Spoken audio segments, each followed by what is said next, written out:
Okay. Alright everyone, today we are doing another Firered backport stream. Today we are doing Slither Wing.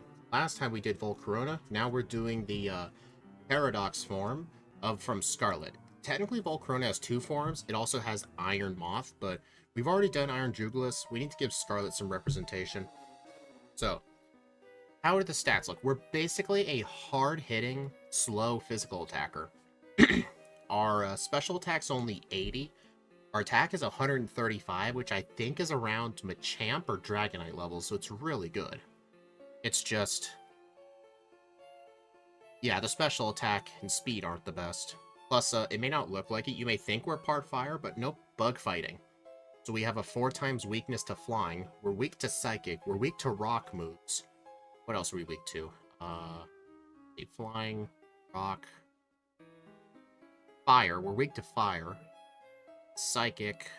So yeah, a lot of the gym leaders in the game are just going to be bad. So yeah, I put the over-under at 113, which is kind of high. That puts it around Ting Lu levels, because Ting Lu was also a hard-hitting physical attacker too. But I think its defenses were incredibly good, so that may have been a bit too low, but we'll see.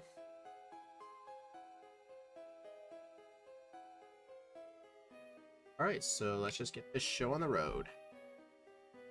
One, go. Yeah, and also, since the rival will always have Charmander, the Charizard's going to be a huge pain, not only because of flying, but also because of the bug moves. On the bright side, though, we do start off with the same type attack bonus Karate Chop. It doesn't have the guaranteed crit like it did in Gen 1, but it's basically our best stab move. And, I mean, Silverwind is also a stab move, but it's only got like 5 PP. I might use it early on for some fights. I think it will be useful for Misty because her Starmie is weak to Bug. Other than that, I don't really see it having a use. Also, we are in the slow XP group, and our ability is Guts. So if we have a status condition like Poison or Paralysis or Burn, we get a 50% boost to our attack. Also, I've been told this by somebody, I don't know if it's true, but apparently, you know how in modern day Pokemon, Guts, when you're burned, it ignores the attack drop, then gives you the 50% boost? I've been told in this game, it doesn't ignore it. So you getting burned, then Guts kind of cancels out Burn. It doesn't give you the overall 50% boost. So I don't know if that's true or not, but the best status condition, if we want to consistently hold on to Guts, would probably be Poison. Because we can't attack if we're asleep or frozen. We can't... and Paralysis is just flat out awful. I'd say the best one would be Poison. The backport of an ancient Volcarona. Yeah, technically Volcarona traveled to the future, if you think about it. Silverwind. Yeah, it's really nice when one of these backports starts with weak moves. Like, when it starts with a strong move, I can't catch HM users easily.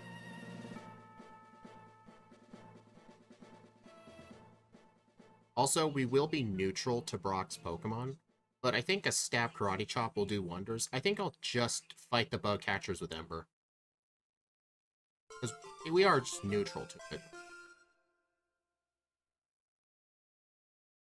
Hey, Shadow. Gotta go in a bit. Well, thank you for stopping by at least. I appreciate it.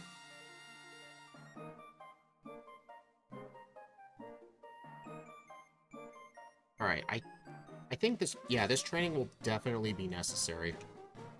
Because look at that, we're only at 16 base speed. The Onix has 23.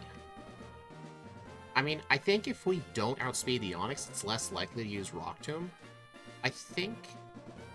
I don't know, Brock's AI is a bit weird sometimes. I've seen him use Rock Tomb even if he outspeeds you. You wanted to at least see Volcarona? Well, Volcarona was last week. This week is Slitherwing. Stun Spore. No, I think Stun Spore will be useful. I don't see Gust be... you know what? Ember's not going to be useful. I can just use Gust on the bug catchers. Poison Powder? Absolutely not. I mean, Stun Spore might help with speed control. Hey, check it out. We got Guts. It still couldn't one-shot Kakuna. You meant Slitherwing. Oh, okay. Yeah, it makes sense. Plus, at least my overlay will tell me, like, if I'm close to dying or not. I want to see if I can hold on to the poison for Brock. Because the 50% attack boost will be great. I'll just need to make sure to keep my health high.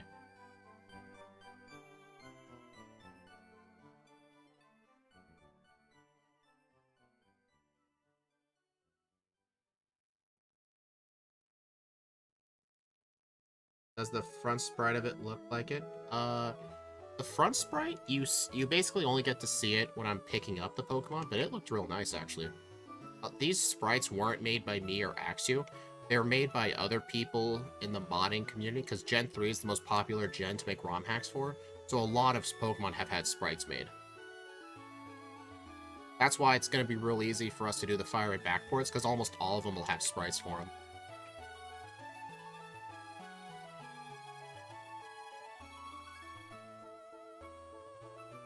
Alright, so there is a potion in front of that bug catcher right there. I will pick it up after this fight.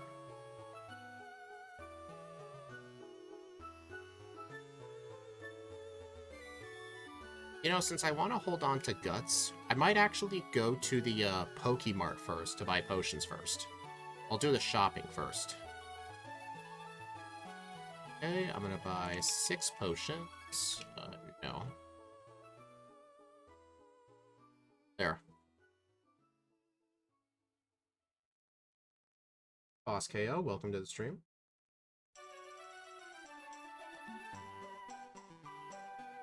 I don't know if Guts is going to be worth it, but you know what? For Brock, I would definitely say yes. Anything to make him easier. The wedding's next Sunday? Well, congratulations, have fun.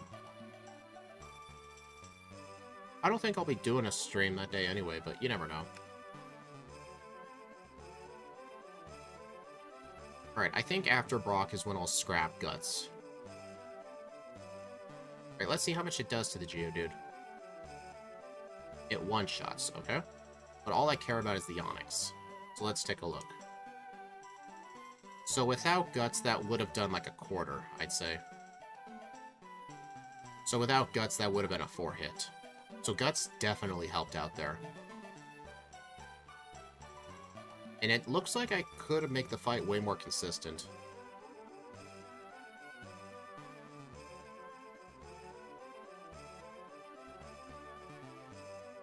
Well, thank you, Shadow, for stopping by. I appreciate it. Alright, so yeah.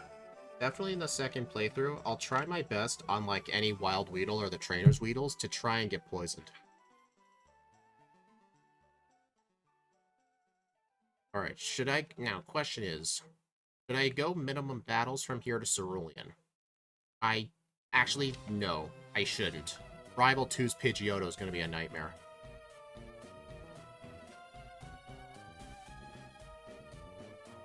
Plus, the main problem with, like, holding on to Guts for a lot of fights is I have to keep constantly healing.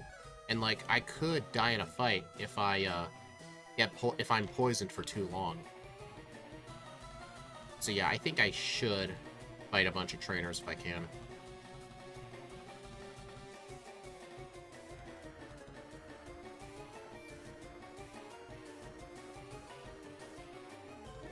Yeah, I'll definitely fight Misty first, just because we're not going to be weak to our water-type moves. But I think Rival 2, I want to be at least level 20 before I even consider fighting him. I mean, I do have Karate Chop for neutral damage. But Gust 4 times weak, that's basically Parasect. Well, Parasect was also 4 times weak to fire, but this thing is regular weak to fire. So I think in some ways, this thing is kind of like a faster Parasect without Spore. In terms of, like, what kind of stuff it's weak to. Like, Bug and Fighting and Bug and Grass share a lot of weaknesses. Except, I think one of the few they don't share is Poison. And Ice. Alright, I'm gonna fight this girl. She does have Jigglypuff, which I normally don't like to fight. It'll die in one shot, so I'm fine fighting it. Rival 2 to the champion is gonna be rough. That's pretty much... That whole area is rough for almost everything. Alright, so yeah, I'm definitely gonna Fight trainers. Can we learn?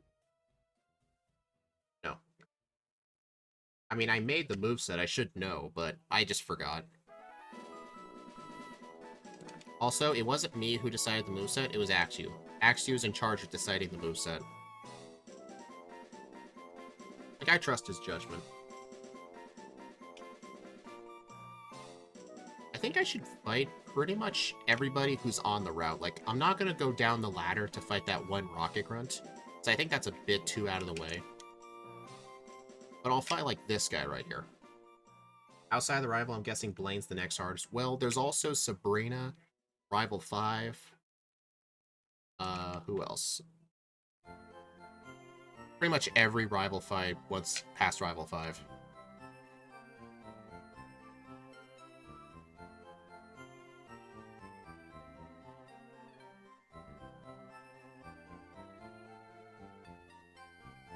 $16, that's good.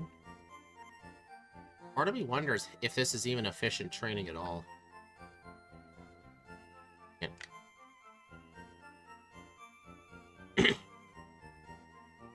But still, if I just go minimum battle straight to Rival 2, I'm worried it's gonna go real bad for me. The Pidgeotto has a... Actually, the Pidgeotto has 27 speed. It's just I worry about not one-shotting it.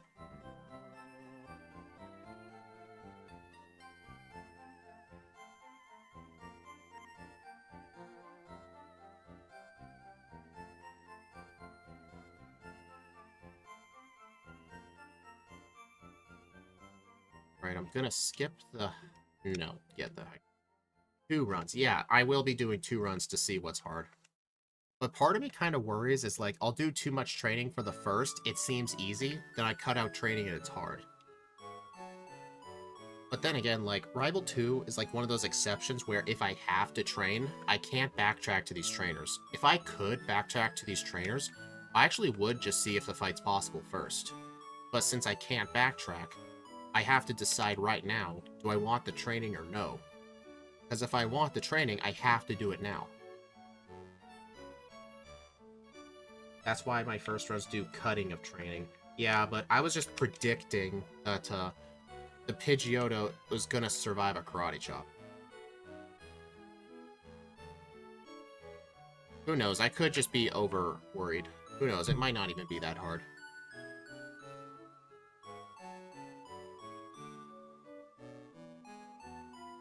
I mean, besides, the Mount Moon trainers really don't take that long. It's just, they're early games, so the training isn't as good.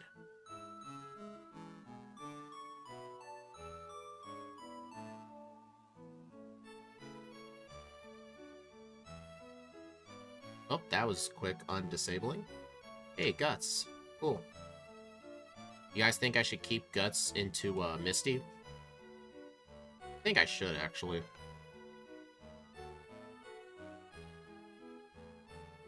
Dude. Go away.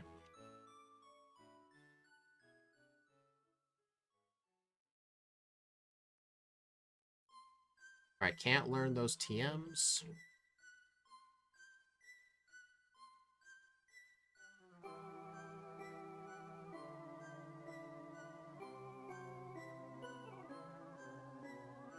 Wait, I didn't have to fight that person.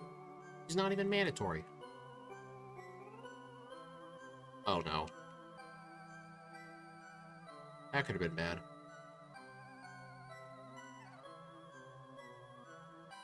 Alright, now I just gotta equip a person berry.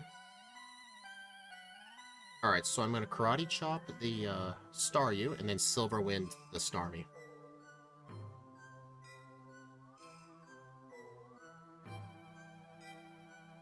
Oh, that person berry's gone. One shot. Okay, Sweet, do you think you did a good job choosing your over-under today? Been way off with these lately. What are you talking about way off? Like, way off as in terms of, they've been too high or too low? I think my prediction's gonna be just right, because I did take into account a lot of difficulties. Like, here's an example. My good runs go from 102 to 108. Those are the good runs. Like Iron Jugulis and Chi-Yu, those are like 102, 104 times. Almost always too low. Well, we'll take a look. I think this will be pretty accurate. Alright, I went into this fight without the, what you call it? Guts? Because I just wanted to see how hard this would be. To be honest, I think if I was level 15 or 16, I can not only outspeed the Pidgeotto, it'll be a two-shot, because you see how much damage that did.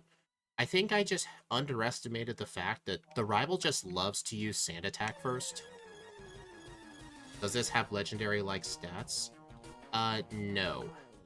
Its best stats like 135 attack. Its special attack is 80. The other stats were quite bad. If you rewind to the starting soon screen, you should see like the little image of the stats. They're not legendary-like. In fact, hey Axu, if you're in chat, is this thing's stats better or worse than Volcarona? And why compare it to legendaries? I didn't compare it to legendaries though. I was just saying some examples of good runs. And my over-under is like 10 minutes slower than that. That's why I think my over-under was more reasonable.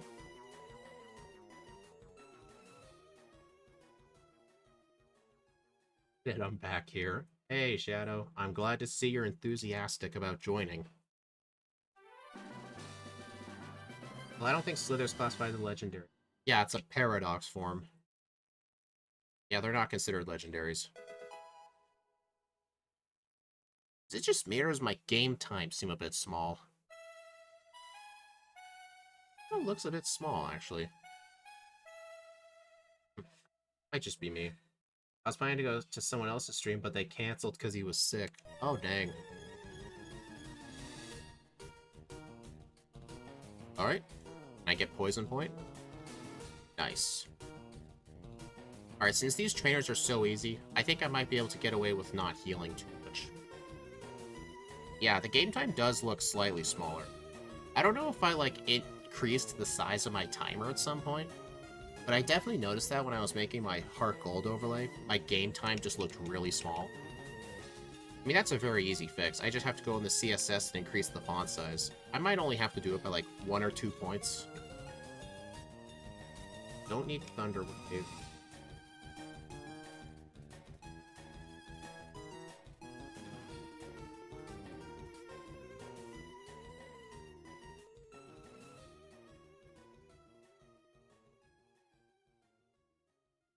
Alright, Secret Power. I might actually skip that, because Secret Power is only 5 power stronger than Stomp, and it's the same amount of PP, too. So I don't think it's really worth it. In fact, to make sure I take less poison damage, I'm gonna fight the guy with less Pokemon. Gonna watch John and you do Alakazam? I did not know you were doing Alakazam. What time does it start? As long as I'm not streaming during that time, I'll probably watch it. I know Steve and I, after the stream, are gonna make next week's schedule, and then I'm gonna have to make some more front and back sprites. I have 6 of them made so far for our Backport series, but Steve and I want to try and do like 10 of them at a time. That is perfect planning right there. And check it out, I may have fainted, but I allow fainting in the overworld. As long as I don't fight a trainer while I'm fainted. We are a bug fighting type. Yeah, we're not a fire type. Kinda looks like it, but no. I mean, that's just fine. I was gonna heal at the center anyway. At first, I thought Type Null and Silvally weren't legendaries. They actually are, surprisingly. I actually always I don't often think about it being a legendary, though. It's basically a worse Arceus. I'm not, because Type Null is based off the tablet it gets. You're thinking of Arceus. Arceus has the tablets. Type Null uses, like, discs. They're called, like, psychic memory or bug memory. It's basically just a data disk.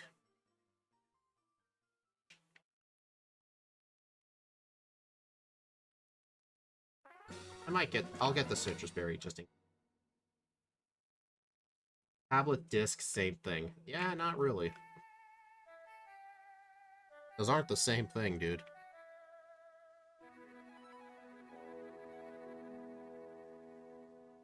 Due to lack of flying and fire in the league, the over-under is probably fine. Yeah, I was originally going to make it 107, but then I'm like, wait a minute. This thing is going to struggle at a lot of different points. Our stats aren't exactly the best outside of attack. So I should probably make it towards the bottom of my leaderboard.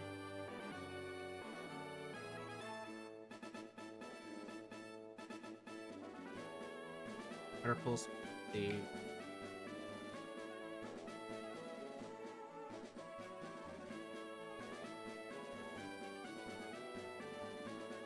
You said slow. I didn't think you meant like Gyarados slow, which is still fast. Oh. I guess what I meant by that is like there's some key opponents we may not outspeed. Like Lance in the league, his Aerodactyl is gonna be kind of terrifying. Like if it outspeeds me and lands a wing attack, like it's gonna hurt. Brick break. Yes. I'm fine with getting rid of Karate Chop, because, there is no guaranteed crit in this game anyway. I may want these.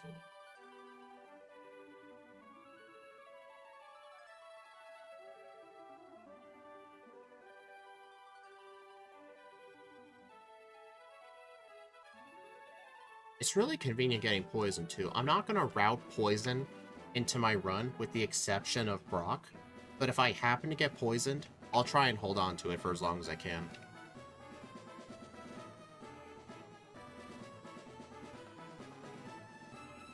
Silvalley's not in Gen 9. I'm upset about that. Like, I have a Silvally from my Ultra Moon playthrough, and I used it on my team. I used that thing in the battle tree a lot.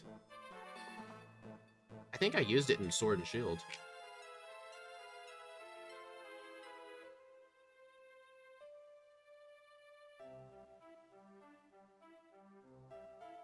You know what? I'm actually going to go into the Surge fight poisoned, so that way I have Guts, and I can't get paralyzed.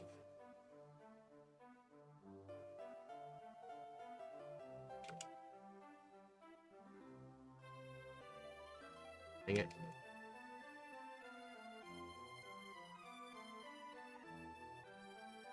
Alright, now to solve the trash can puzzle.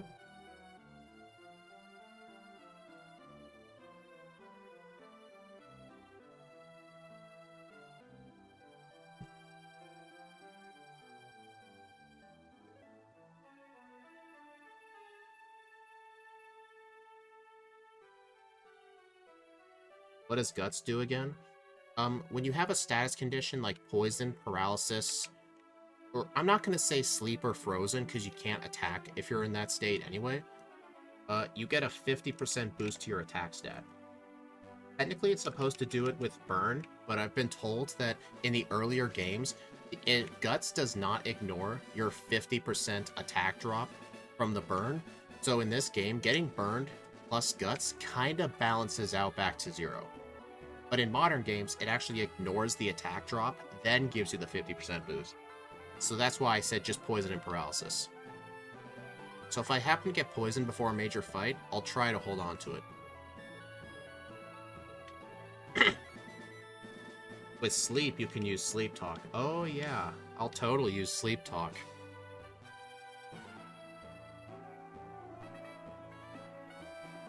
Oh, that's some free XP right there. I don't care if my Slitherwing faints, because I'm gonna heal before the trainers anyway, because my PP is a bit low.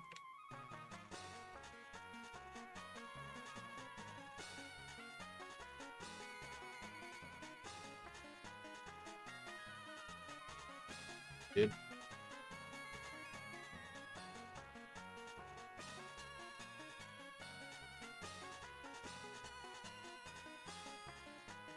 Alright, Aerial Ace is down here. I'm gonna want that. Actually, do I really want Aerial Ace? It has less power points than Wing Attack. Same base power, it's just the only difference is no miss. That would only help for Koga. You know what? I'll get it just for Koga.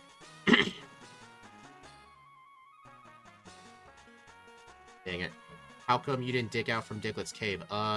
Starting in Gen 2, using dig in a cave or dungeon just takes you back to the entrance. It doesn't warp you back to a Pokemon Center. Yeah, that doesn't work. So yeah, in the remakes, you have to walk back. Unless you've set a teleport point and you have an Abra. But other than that, no, you have to walk back. Yeah, digging out to a Pokemon Center, that was only a Gen 1 thing.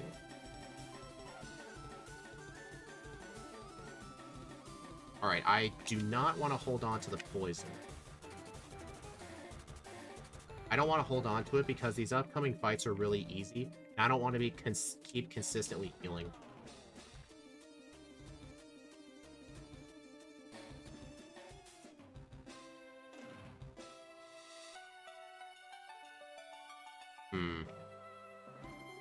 You know, maybe I should have taught Brick in the place of Stomp.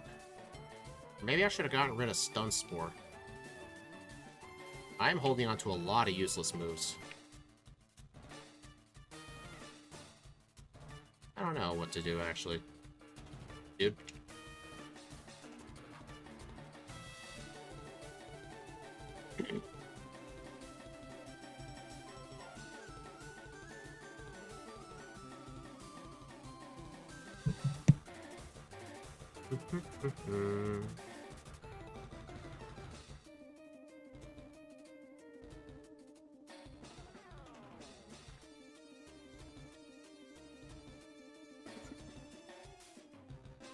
Alright, the rest of the trainers in here should not be a huge threat.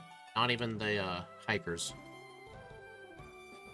No spicy drink of the day, just boring old water. That's Steve's bit. And besides, that ain't water, that's Baja Blast Mountain Dew. Signal Beam. Sure. Get rid of Stone Spore. You know, yeah, I could have kept Silverwind at least for the Slowpokes.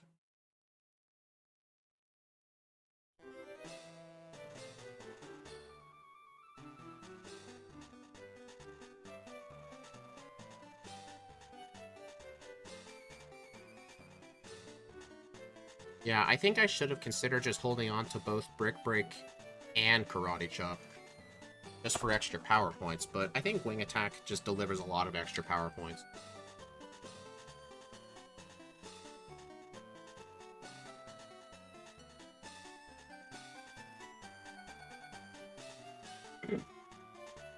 Alright, hopefully I don't encounter the Slowpoke guy. I'm gonna YOLO past him.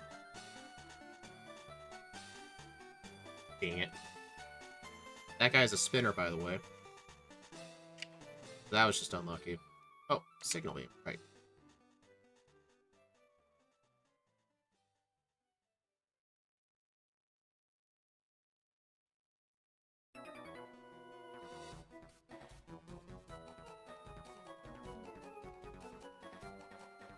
"83% of you say over, huh?" Well, I mean, that's an accurate prediction, I'd say. Because bug and fighting, at least in the original Gen 1, are some of the worst typings in the game. And since these teams are like 95% the same, I would say it holds up.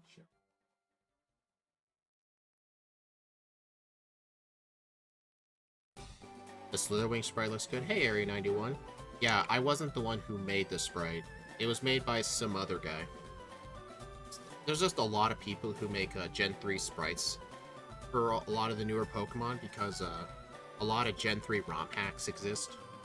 And they have the sprites public for people to use in their ROM hacks.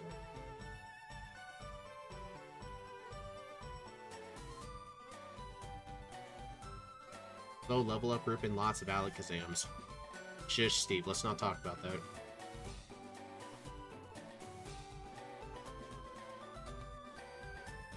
Infinite Fusion's my favorite ROM hack. I don't normally play ROM hacks. The only one I've ever played extensively was Crystal Clear.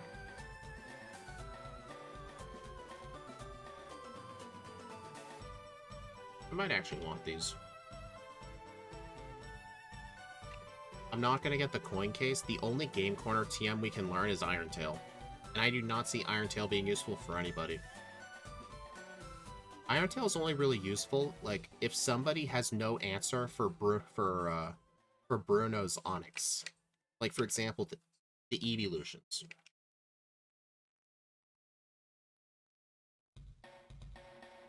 No, don't grab time. Yeah, that's like, it takes like 2 seconds. Just grab it.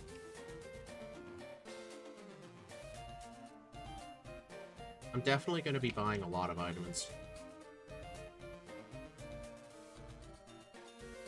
It's not just the Alakazams, Pidgeot, and Charizard. Actually, yeah, the Pidgeots and Charizards are honestly going to be worse, because we're 4 times weak to flying. You'd highly recommend it. All I've seen of Infinite Fusion are those YouTube shorts of people just fusing stuff with Lopunny and milk. Besides, I don't want to play Digimon.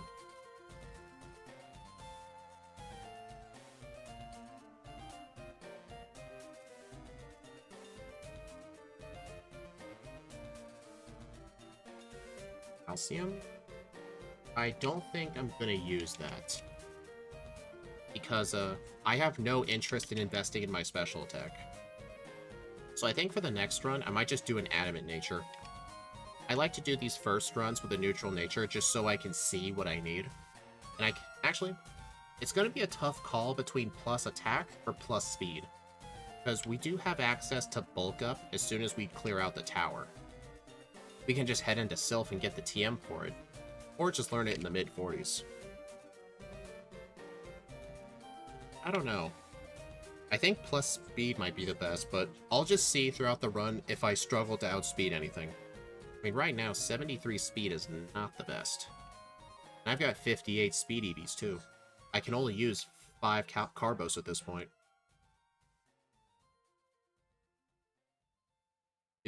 Dude, I don't know why. These two are like some of the strongest rocket grunts in the game.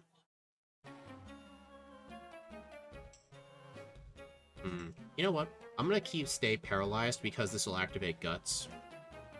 Besides, I don't think Giovanni is gonna be that hard. I mean, we're at least neutral to rock moves, so we're not gonna take too much damage from him.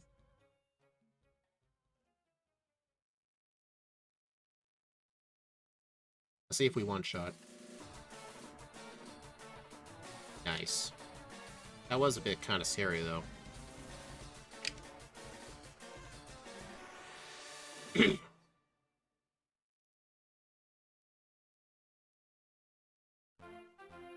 Yeah. I need to buy super repels.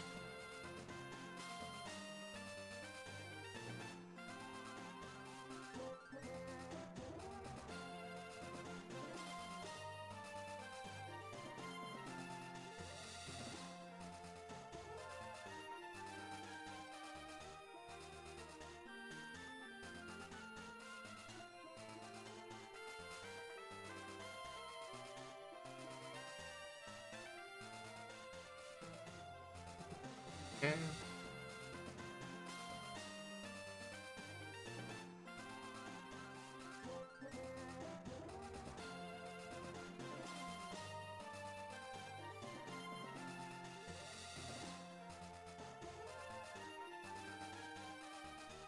Alright, Rival 4 time. Maybe no, I don't want to keep Paralysis for this fight. Like, Paralysis on the rival fights is probably not going to be the wisest choice.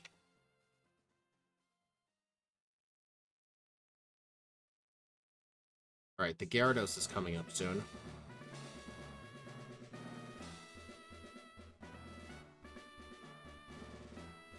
Burn. So basically, with Guts in this game, Burn and Guts cancel each other out, so it's as if my attack was never lowered. Although I did get hit with Intimidate, so that ain't fun.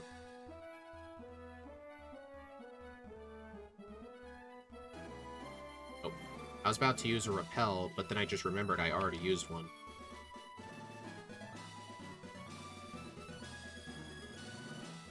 Dude.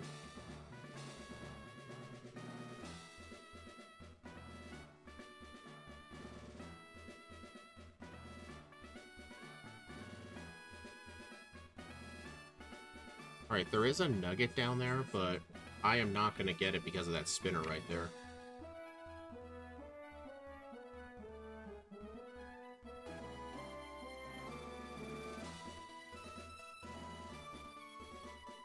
Alright, so something I am wondering is, like, what do I do after I finish the Safari Zone? Do I do Erica, Koga, or go to Rival 5? Obviously, Rival 5 is out of the question because of Pidgeot and Charizard, but I don't know. Definitely just get rid of Erica, just get her out of the way. And then I think after that, I'm going to want to go into Sylph and go get Bulk Up. And then I might teach Aerial Ace over Wing Attack and just do Koga. Plus, it won't be a big deal if he poisons me because, guess what? Guts. That's all I'm going to say about that.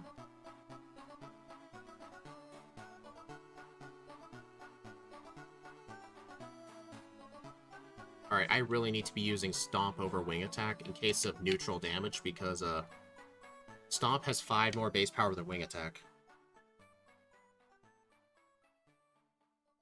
It's like on the Zubat, my best move is going to be Stomp. Alright, and then before I fly away, I will go get Return, but since I started at 0 Friendship, it's going to be quite a while before I can use it. As you can see by my HP, my Friendship is 146. Not too good. From the days of the Gen 2 randomizers, we have to be at least 170 for Return to be stronger than 70 power Headbutt. So it is definitely not worth teaching right now, but I'm just going to get it. Okay.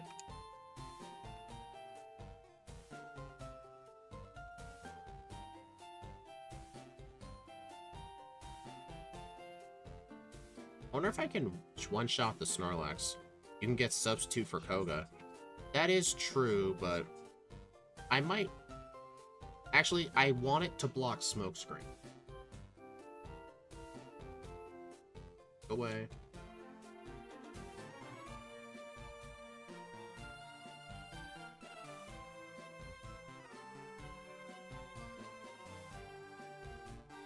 Yeah, Substitute and Bulk Up is a great strategy. Should I get it? Yeah, I should get it now. Get rid of Stomp.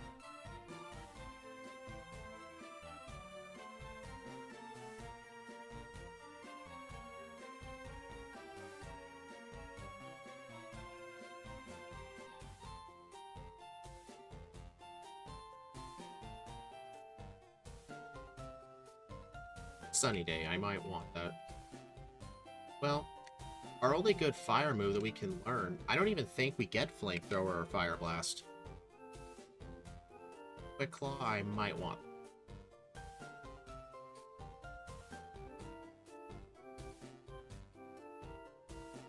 I'll want the protein, that's for sure.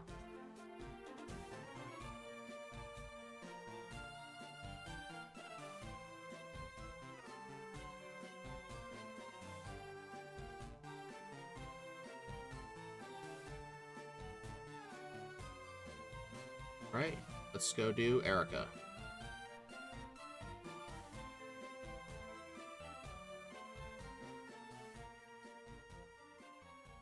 I'm just gonna go straight up minimum battles in here.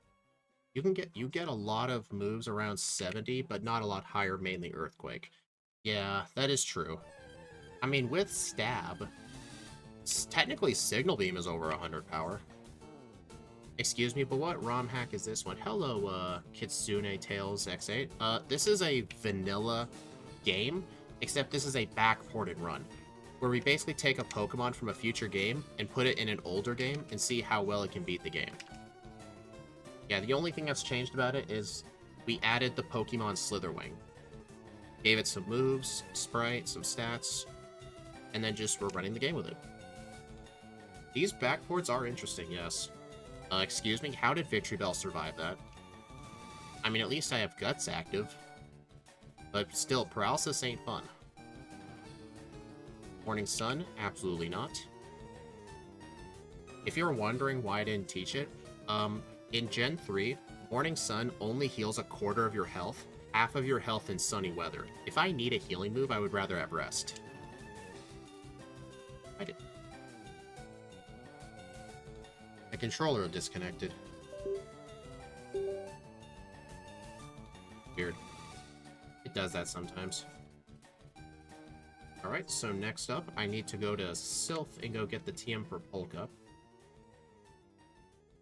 Plus, we'll be doing 2 runs, so I can try and get a really good time with this Pokemon. I think this is my 7th backported run this game.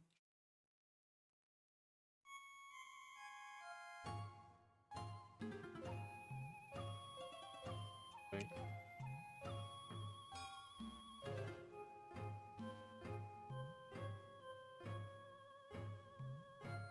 I don't think we learned Focus Punch, but I'll just grab that. Protein. Alright, I'll fight a few trainers on my way up to Ball. Some of the guys in here are actually quite decent training. Uh-oh. I really should have used Signal Beam for that.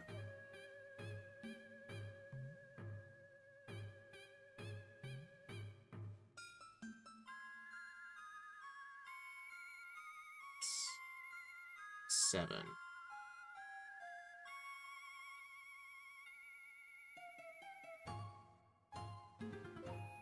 Alright, I think with the combination of Bulk Up, I should just keep a fighting and a flying move. I think that'll be great coverage.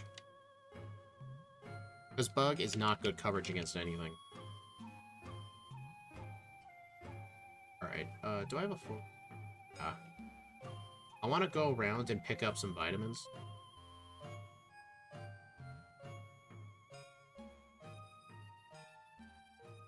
And some high money items. Because I'll either use these vitamins or sell them to buy a different vitamin.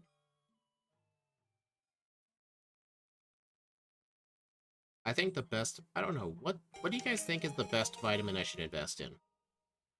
Because I'm definitely thinking Carbos.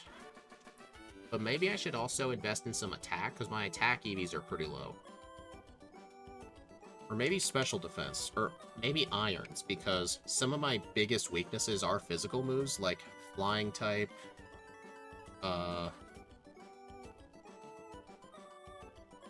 rock. No, not rock. I don't know.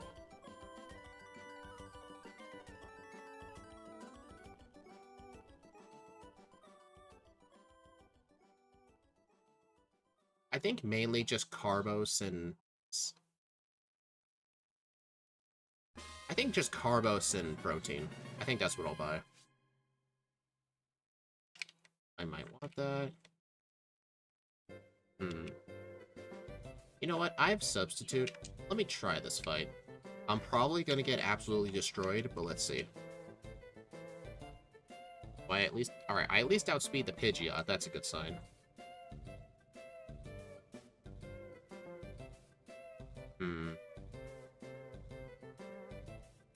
Cool, just got one shot. Alright, so yeah, that ain't happening.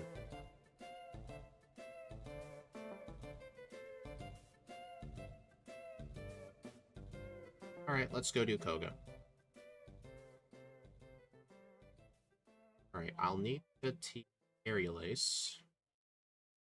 In the place of Wing Attack.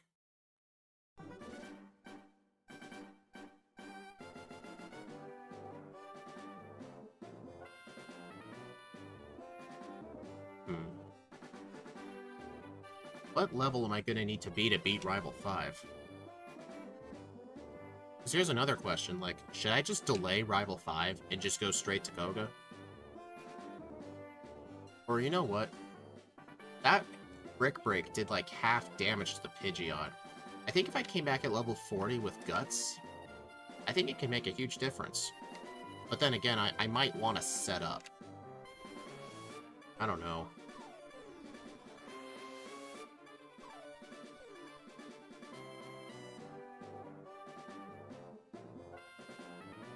Kind of a hard decision to make here.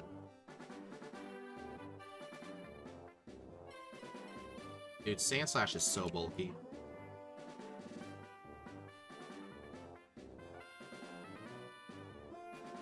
But I'm definitely gonna want to be level 38 for Koga. Just for that sweet damage rounding. You know what? I think 37 should be enough. I used to repel in a building.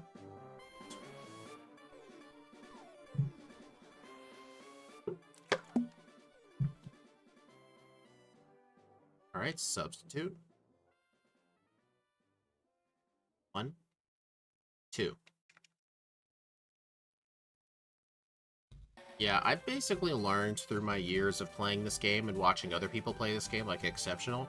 Substitute is a pretty good strat to deal with Koga, because it blocks his smoke screen and toxic strats. Plus, the AI is an idiot in this game, and it can never tell if you have a substitute up.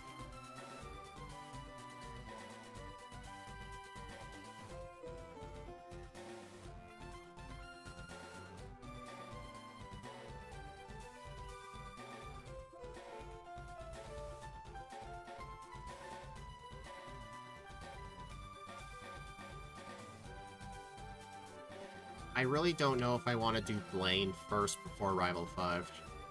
Because Blaine's also going to be kind of hard. Well, yeah, I'm weak to fire. I think... this is kind of a tough situation here. You know what? I'm just going to have to try Rival 5 first. I might do some extra Rocket Grunt training to get to level 40, and then I'll try again. Oh, vitamins. Alright, I'm just going to use all of my carbos and proteins. Where are my carbos? Nice. Oh, I didn't pick any of them up.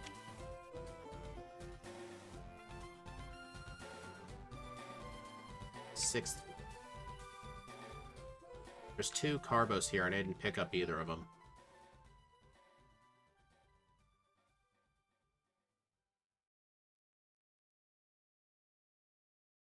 Dang it. Yeah, Rival 5 might be easier than Blaine.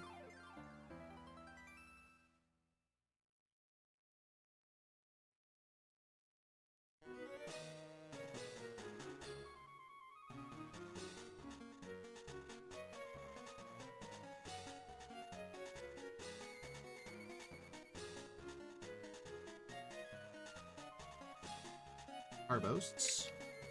Air candy, and I'm out.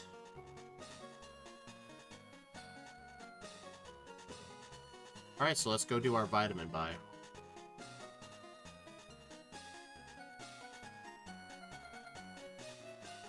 You know, part of me thinks I should, in the next run, actually go get the Eevee to Vaporeon, so I can actually go through Cinnabar and get those vitamins, too.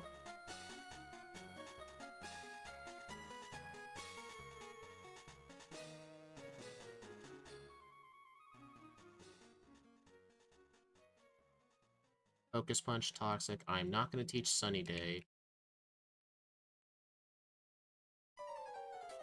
Let me use my Carbos. Okay. I can only use 1 Carbos. It'll actually be a waste of money because his Rival 5's Charizard and Pidgeot do give, like, I think 2 Speed EVs. So they will put me over, so that Carbos will just be a waste of money. I think just buy 4 proteins. 1 more protein. I can use 5. And the rest, I have 4. I think iron. Yeah. I probably should not have sold those irons. Because I did pick up some irons and Sylph. I should not have sold those.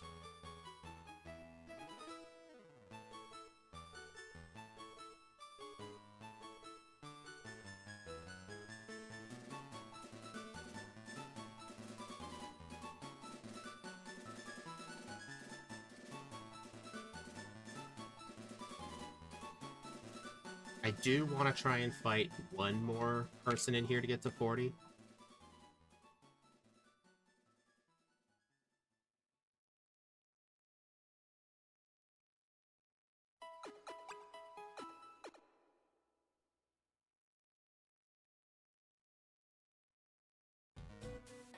Smoke screen, eh?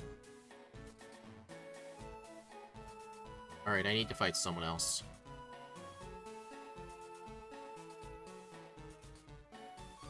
think there's a guy down here.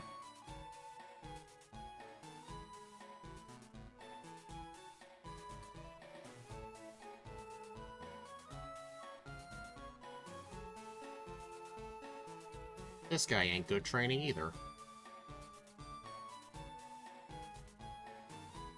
Alright, one more guy.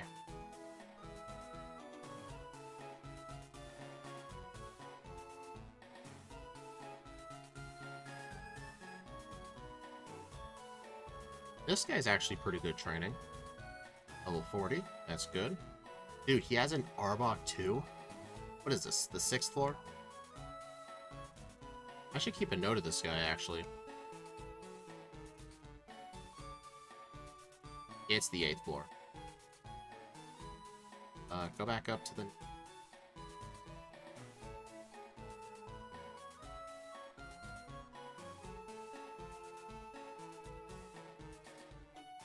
Alright, let's see how easy this is. Yeah, see, look at my speed EVs. I'm already over 100. So that Carbos would have been a waste of money. And bulk up. Are you serious? He probably did that because he detected it wouldn't kill. You know what, that's actually fine. That actually gives me more time to spam bulk up. +1. Oh, I'm gonna want the sub up before Gyarados. I don't think Future Sight hits behind a substitute.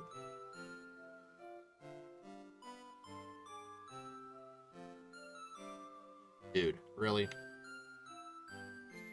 think the Gyarados is gonna kill me. Yep. Okay, so I think set up the substitute first, because maybe at this high of a level, since Wing Attack will no longer kill, he'll probably try and spam Feather Dance. Sometimes. Alright, I think at this point, he's detecting it's gonna kill. So I think the first turn is the only turn I have a chance he'll use Feather Dance. But I think once he damages me, I'm just screwed. Yeah, see? Bulk up. Bulk up. Please. Actually, that was a bad idea. Yeah, that's not a good idea.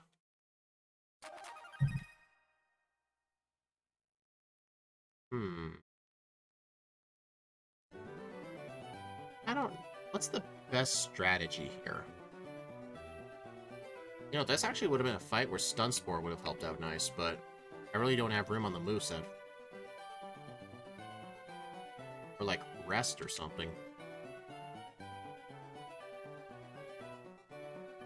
More on the Execute. The main problem with that is it's got Confusion and Sleep Powder.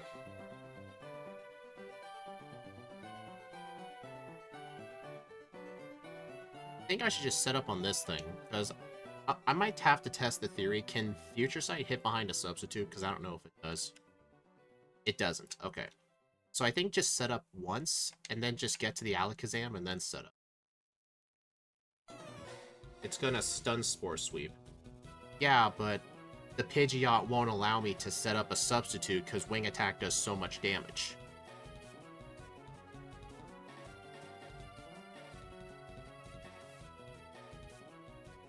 Alright, so I think the strat for this fight is come here at level 40 and use the vitamins. Use one bulk up to just get rid of the Pidgeot, defeat the Execute, and then I use substitute and set up on Alakazam. I won't be able to do that for Rival 6 though, because Rival 6's Alakazam has Psybeam. Rival 5's Alakazam only has Future Sight, so it's a really terrible Pokemon.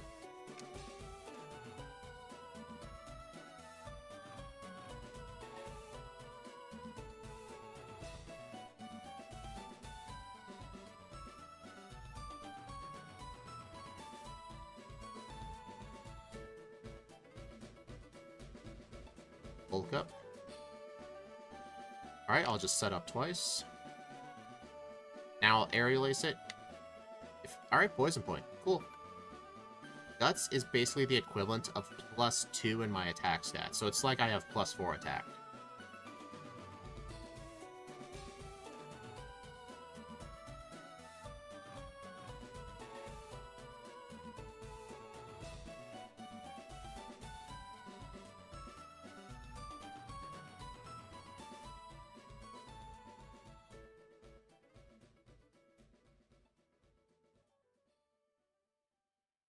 I want to practice and try using that PC to heal up instead of the center.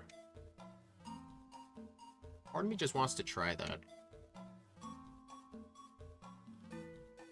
Alright, let's try Sabrina.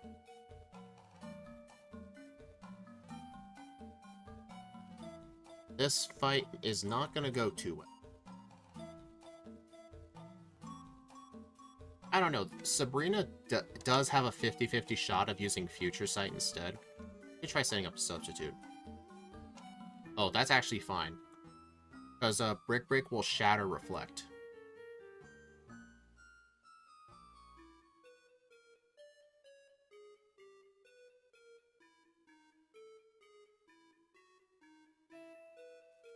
Actually, this fight really isn't that bad, because Sabrina is honestly kind of stupid in this game. She has Psychic and Future Sight. The AI considers Future Sight to be a good attacking move, so it's like a 50-50 shot, depending on how much damage they deal, whether she'll use Psychic or Future Sight. It doesn't take into account the multi-turnness of it. That's why, like, for example, on Red's Venusaur, like, Red's Venusaur in Gen 2 has a Solar Beam. It also has Giga Drain, I believe. Most of the time, it'll just straight up use Solar Beam just because it does more damage. It doesn't take into account it has to charge.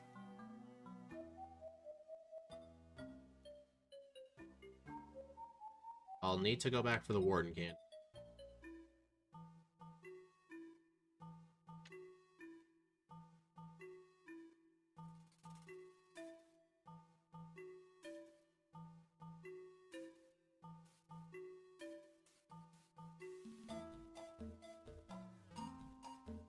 Alright, that wasn't too bad.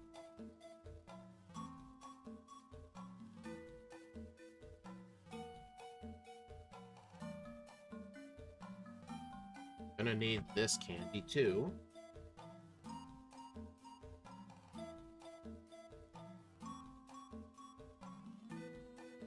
Alright, so who do I think in the league is actually going to be the hardest? Not Lorelei. Most of her team is weak to fighting. Not Bruno. I can just set up a substitute on Bruno. I did not need that. Carbos. But Agatha, I'll keep Aerial Ace for. Plus, substitute's really good for dealing with her. Honestly, the hardest one might just be Lance, because some of his Pokemon do have flying moves.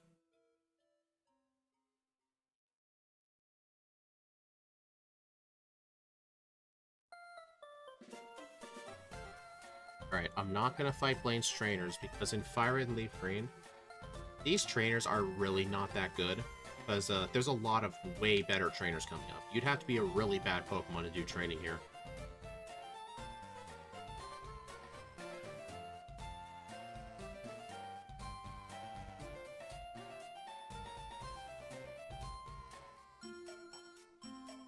Alright, so I think for this fight, I don't know how much Fire Blast is gonna do. I'm just gonna set up some bulk ups and just see how much it does. Oh, that's actually a lot. Oh, man. Oh, boy.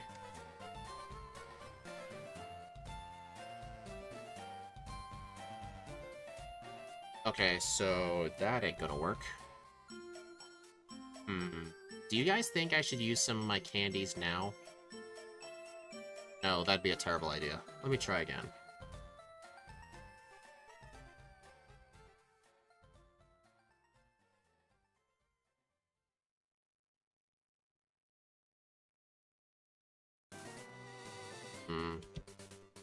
Yeah, I think I need to go do some training.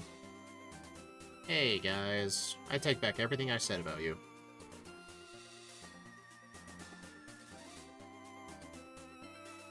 I might go to the fighting dojo after this. For the second playthrough, though, I will actually figure out where to route in my candies.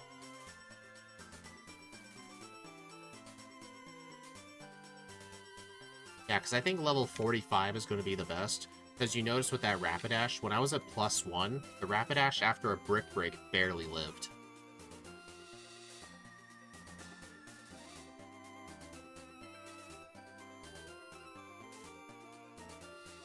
You know, some of these guys are actually kind of good. Just most of it, like this guy's bad. That one guy with a single Rapidash, I think he's one of the only good people in here.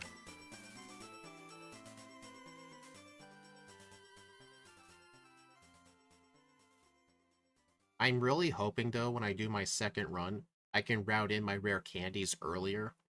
Because having to do this much training is really going to hurt his time. Like, just from this training alone, I think my over-under might be a bit too low. I gave it extra time, and I compared it to, like, other, like, slightly bad physical Pokemon, but... still, man...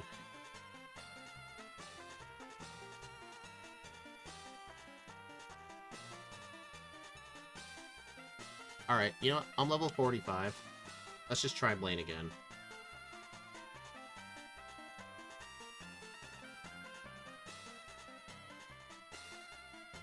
What am I doing? This ain't Gen 1. I can't dig out of here. All out of potions.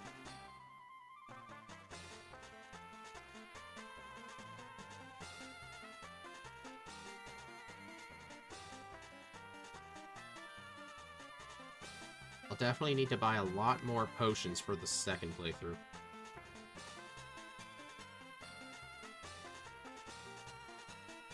Alright, level 45. Let's try this again. Honestly, one nature I'm really thinking about is plus special defense minus special attack. Like, I think that might be a better nature. Guts. Dude. A burn does not benefit me at all. It just balances me out, and I just lose health every turn. I do not want to burn.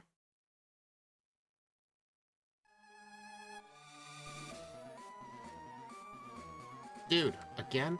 Am I doing RNG manipulation or something?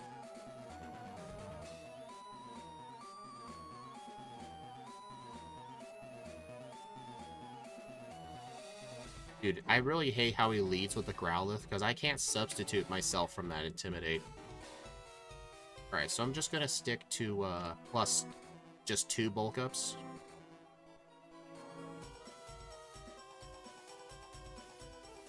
Alright.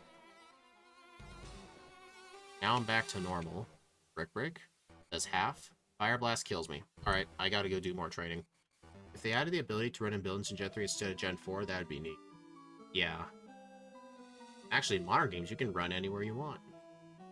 No such thing as dumb running shoes. Alright, I'm gonna go do Fighting Dojo. I am not really liking the look of this run so far.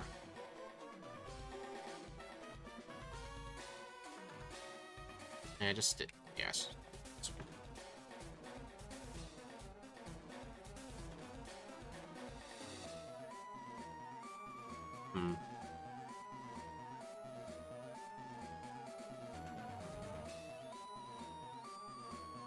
Because the thing is, since I take so much damage from Fire Blast, I'm not going to be able to set up a free substitute, because it'll just be immediately destroyed.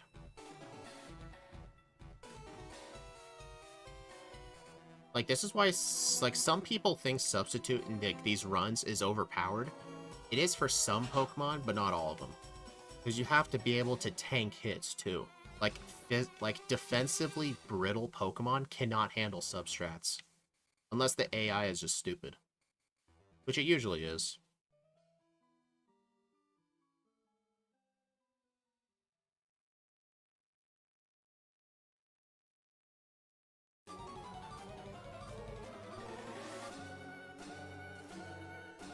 I don't know, I've already done a lot of the major trainers.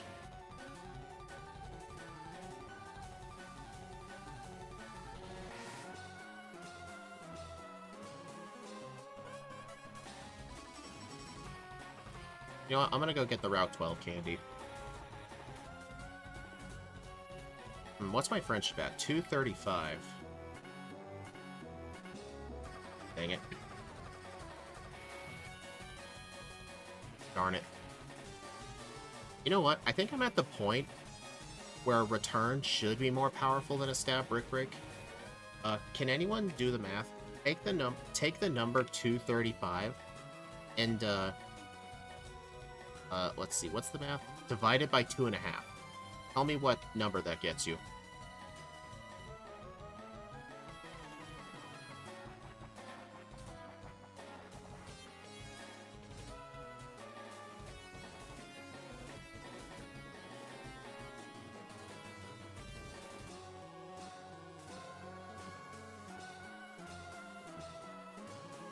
Alright. Actually, part of me is considering going into Blaine poisoned. But how would I get away with poisoning? Because I think with the poison, that'll be a free +2 setup. A stab Brick Break does more than a max power return. Brick Break is 70 power, isn't it? Oh, 105. Yeah, you're right. Never mind. Okay.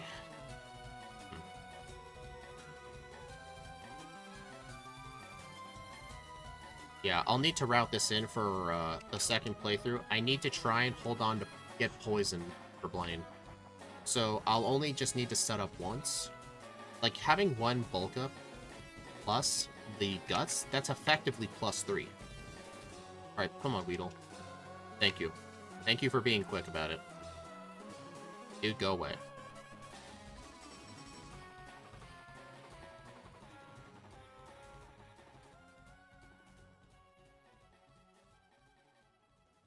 I need to buy some potions.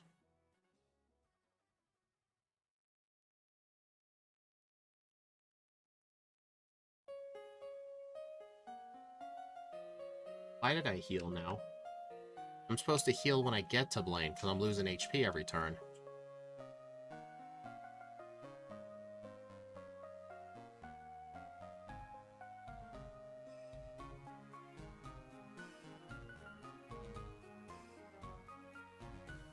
Okay, so here's what I'm gonna do. One bulk up. Alright. Oh wait, no, this is effectively +2, because I forgot the Growlithe uses Intimidate.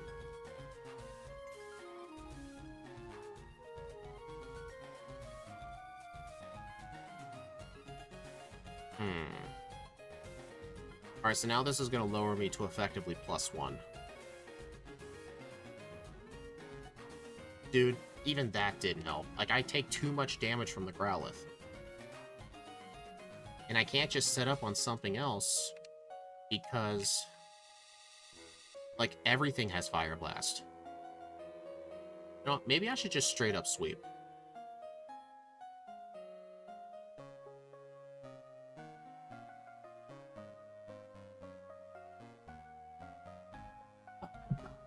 Dude. Okay, I have to use some rare candies. This is getting ridiculous. Alright, I'm just gonna go to level 50. No. I could hold on to poison from Giovanni too. That is true, I could. I would need to buy a lot of potions though. But I can make that work.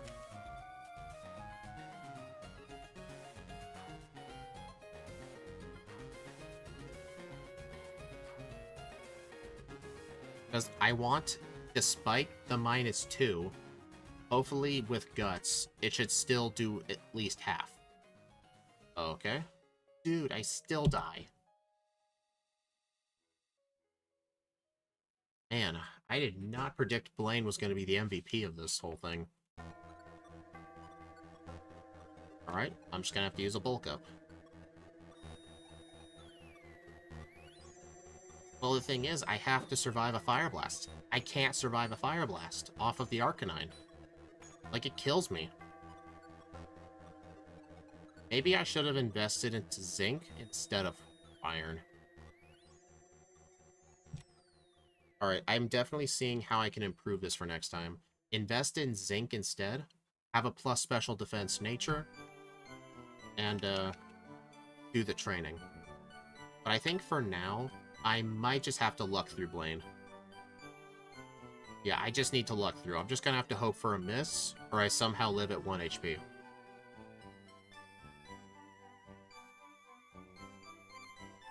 Actually, I can do this.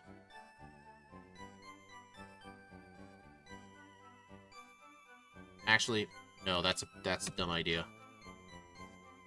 Oh boy.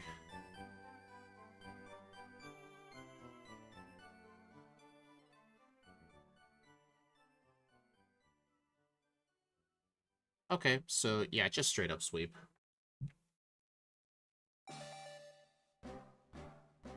I know if I come into the fight without Guts, the Rapidash will live in low red health.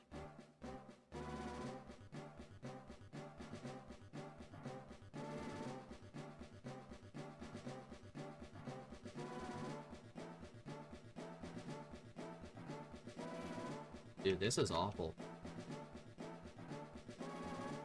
Like, I actually thought I had a good over-under for once, but honestly, for these backports, you really can't predict who's going to be hard. Like, Sabrina was actually kind of easy. Rival 5 was actually kind of easy once I figured out the strat. But Blaine is just awful.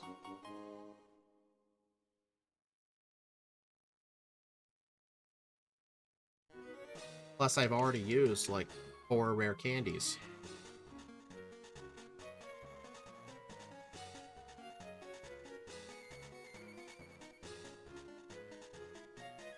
Dude, why couldn't I have gotten the crit on the Arcanine?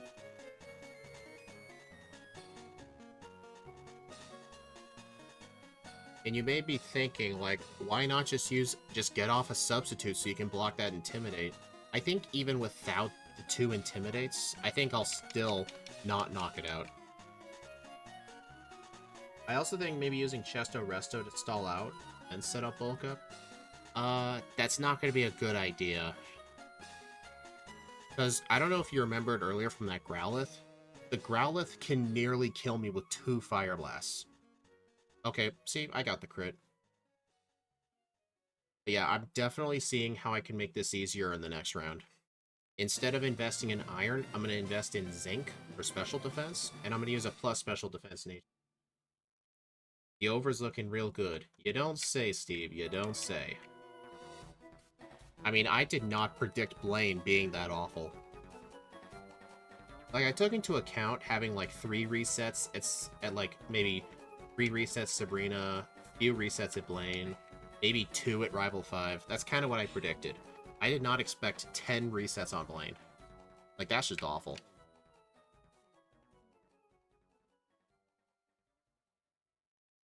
You know what, guys? I'm actually gonna...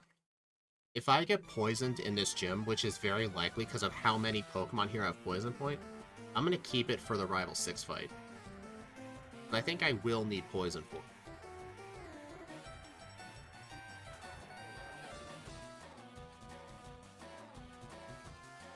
Honestly, 113 would probably just be Slitherwing on a good run.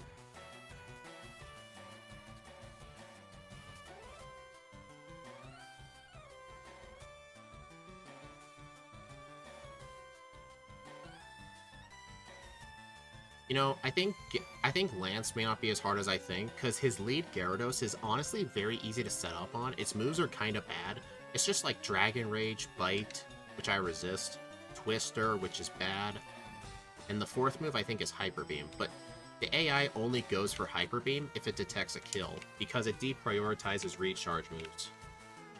But if it detects a kill, then it'll go for it. So I think on Lance, if I just set up enough bulk ups, and I keep my substitute up for the Aerodactyl, I can survive pretty much anything. But yeah, I don't need Scary Face. Alright, I'm not going to set up either. I think Guts will just be enough. Now the question is, will I survive? I think I will, as long as the Nidos are one-shots. Oh no. Oh no, this ain't looking good. This is gonna be cutting it real close. Ah, dang. Dang it. Alright, so I will need to set up 1 bulk up.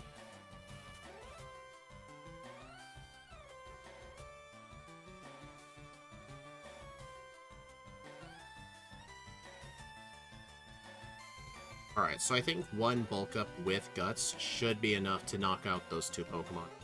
At least I hope so. You know, should I have honestly just considered teaching... No, I can't teach over Aerial Ace, because I need Aerial Ace for, what's her face? Agatha.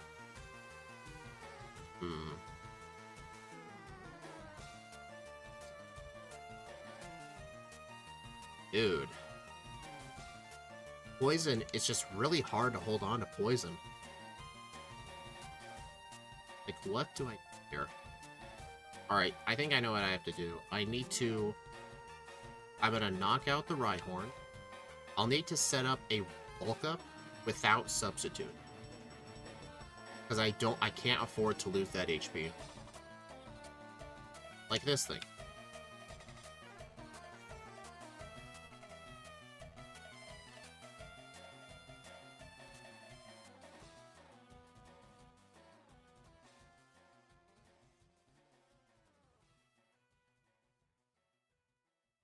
Had to stop all the... Oh, dang it, Steve. Oh, no. That's somehow killed. I do not know how. Oh, wait, I know how. It was the bulk up. So a bulk up combined with a substitute will kill the Nidoking, but not the Nidoqueen.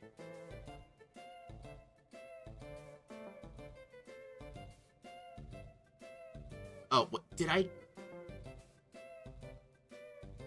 You guys saw nothing. You guys saw nothing. I was not supposed to heal that either. Oh, it didn't matter. I let it faint. Oh god, I'm an idiot. I should have used a hyper potion after Giovanni. So now I gotta go get poison again. Actually, who knows? Maybe it won't be needed. Let me go try.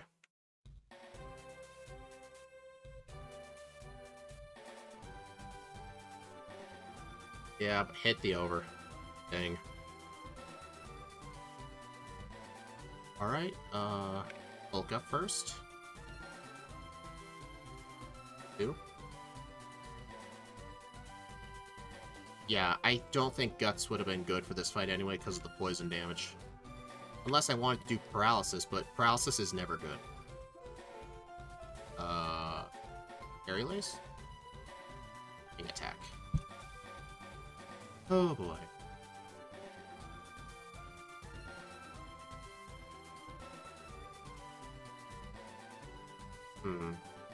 The tough part about this first playthrough, it's like I have to decide like which fights absolutely need Guts.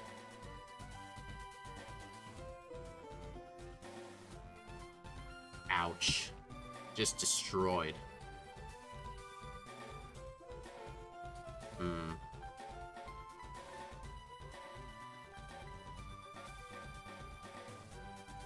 That time I got hit with a feather dance.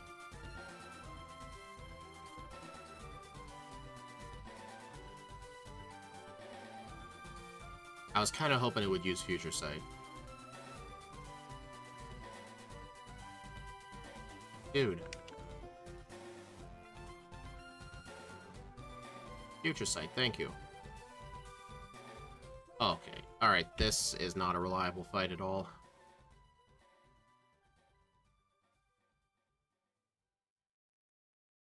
I mean, even if I get a bunch of levels, like, what do I even do about that? You know what? I'll have plenty of time to think. I think I might need the rare candy.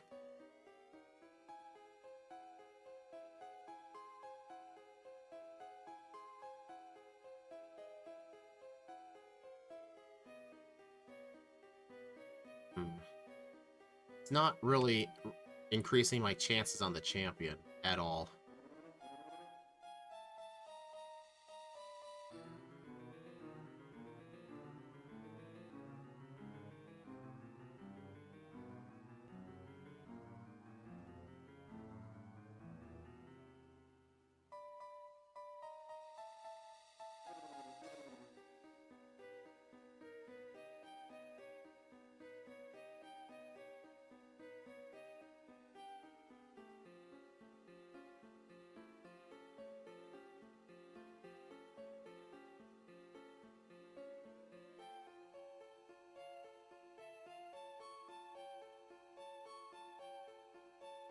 I'm gonna save just in case because I've had a run where one of these guys, one of the guys here has a single wheezing.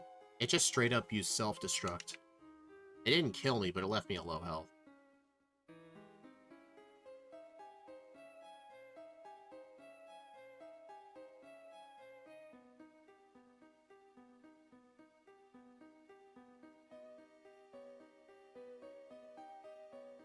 Dude, one of the main problems with having to do runs in this game, like, the TMs in this game are very mediocre at best. Like, Aerial Ace is just 60 base power, and I don't even get stabbed from it either. Plus, Bug and Fighting is just a terrible typing. Oh yeah, here's the guy.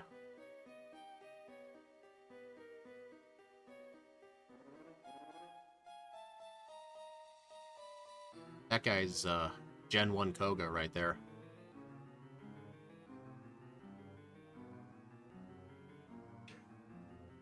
This guy gives you a full restore.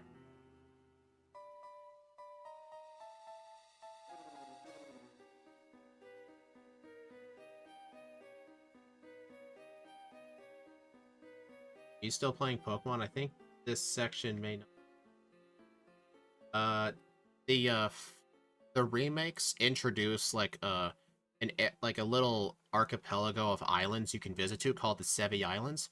They basically added these in just so you can catch Johto Pokemon in this game.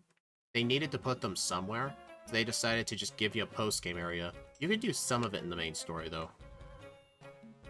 I hate that person right there. Her line of sight is so freaking huge. Plus, she's not even good training either. Why couldn't that have been 2 victory bells?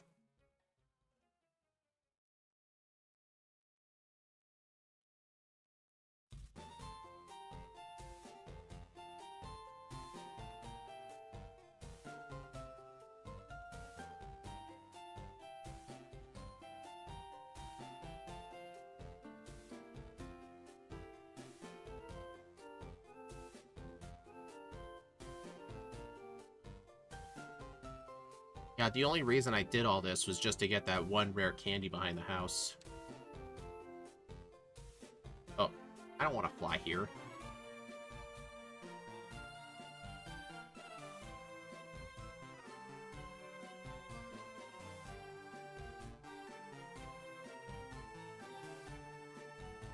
Girl has eagle vision. Yeah, she does.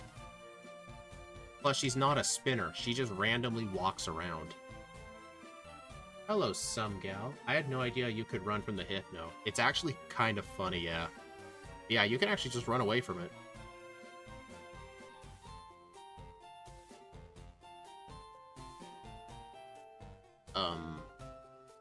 You know what? I think Guts might be needed for this fight. To one-shot that Pidgeot, I'm gonna go get poisoned again.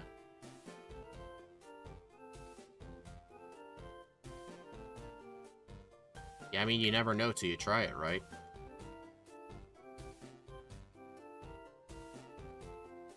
Yeah, I think my over-under for the next run, like if everything goes good, I might just have to put it at 120 or something.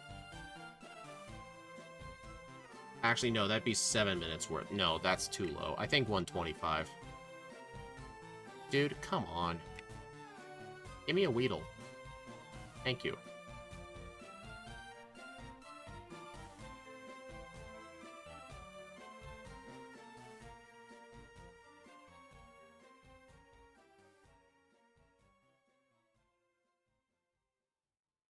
Come on. I know you want to do it. I know you wanna.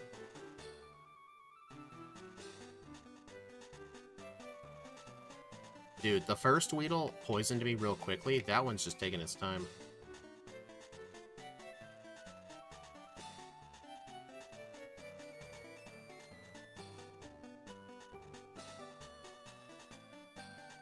You know what? No, I won't use my rare candies until I know if the rival's going to be good, because the Lorelei, Bruno, and Agatha are going to be really easy. And plus, here's the thing. I'm going to have to do all of the Elite Four with or without Guts. Because I'm not going to get poisoned halfway through the league. It's Lance I'm worried about. So if Lance is going to be the only hard one, then I want to save my candies for him. Oh. Dude, it does less than... Alright, you know what? Alright, I will need to use some of my rare candies now. I think 55 should do. Man, you know you're bad when you have to use early rare candies.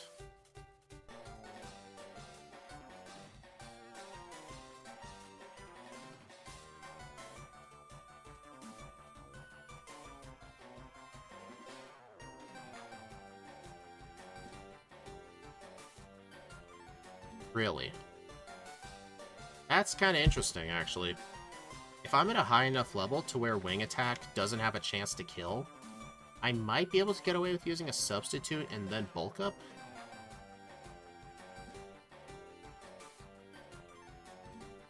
Honestly, though, I would rather try it on the Alakazam. Because it can use Calm Mind or just use a stupid Future Sight.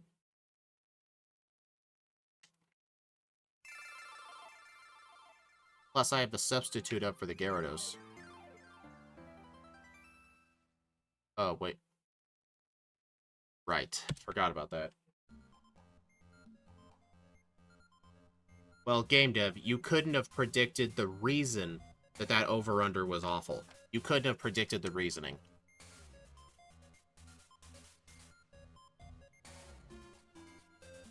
Like, I really underestimated the 4 times weakness to flying moves, and this thing's overall low special defense. Like, Blaine and Rival 6 have been very huge roadblocks.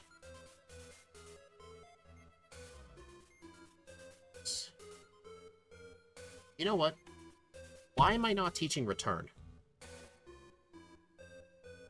You know what? Okay, this is going to be a sort of bad planning, sort of not. I did go back and do extra training, but I probably should have done more training. Probably a mix of both. Reversal. No.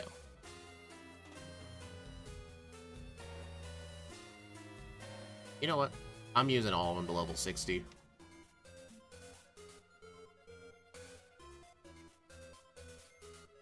I really should have saved closer to the rival. I keep going into the fight with 1 HP less.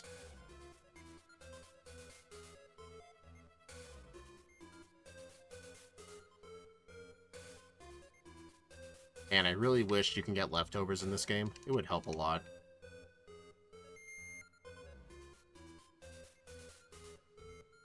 I'm surprised I even lived that. Okay, so setting up the substitute on the Alakazam is very risky because if it uses Future Sight, alright, here's what I'm going to do. I'll set up a substitute on Alakazam. If it uses Future Sight, just let it break my substitute. Oh no, you disabled substitute. Whatever shall I do? Okay, like that.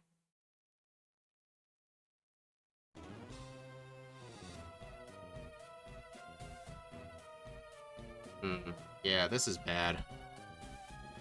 Yeah, that is a big problem, Steve. Its main attacking moves are bad. Like, here's the thing. If I teach Return, what am I going to do for Agatha? Like, if I delete... I don't want to delete Brick Break for this fight, because I need it for the Rhyhorn. Because the Rhyhorn has a rock move. Well, you can get leftovers if you want an absolute trash time.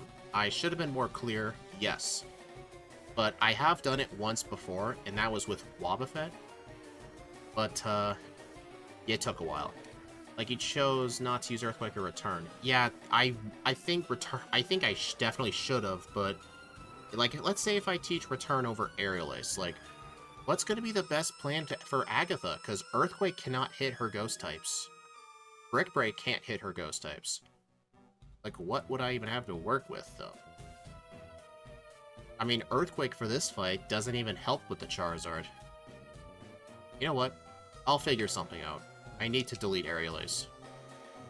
Or I mean, that... Honestly, how threatening even is that Rhyhorn? Well, I don't want it to stack up Scary Face and Rock Blast.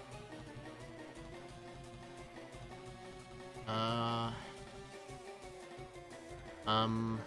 gonna look back at the moveset, actually.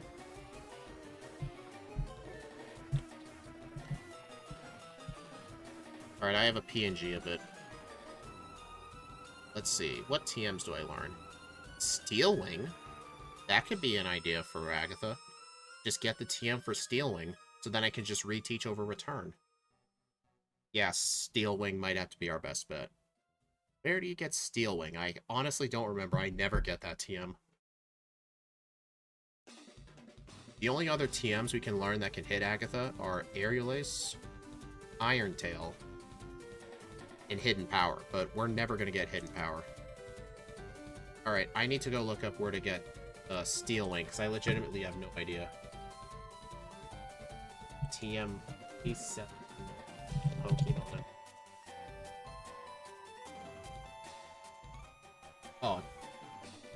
Oh, it's in the Safari Zone for Skull Bash in Gen 1. After revisiting the start of the stream, I think the answer is either Iron Tail or Steel Wing. Yeah, I'm gonna get Steel Wing. Okay, so here's what I'm gonna do. I'm gonna teach Return in the place of Aerial Ace. I'll do this as soon as I can. I'm gonna go back and go get Steel Wing now. Hidden Power is like impossible to... It's locked behind Pickup. I banned Pickup in my runs because it's way too luck dependent. I don't want to have to rely on catching Meowths or something just to get the move.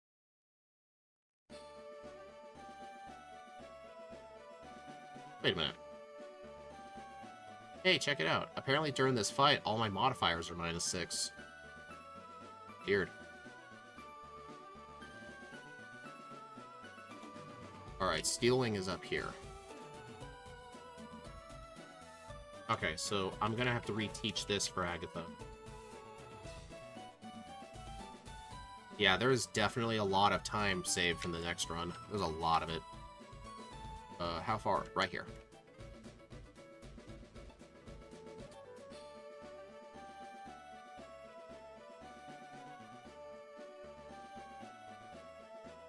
It's just really hard to plan around Guts, especially with Poison. Yeah, Return's just going to be the best bet to deal with Charizard. Let's see if it one-shots. Almost. Sadly, it does not. I think that might have been arranged. I'll try again. If only Toxic Orbs were a thing. Actually, Toxic Orb would be worse, because I think the Toxic Orb does bad poison. This is just regular poison. Actually, you know what I want? I really wish that Burn actually was... I wish in this gen, Guts ignored the attack drop from Burn. It didn't start doing that till later games. Because Burn, like, yeah, you still take damage, but in the overworld you don't. You want ice cream? Hey, Sundown. Rain Dance. Okay, that is whatever. I'm surprised it didn't... It must have detected a Hydro Pump miss. I think that was incredibly lucky. Did you know all past Paradox forms are taller than the modern ones and the future ones are smaller? Really? Burn would be tough to fish for. It would be, yes.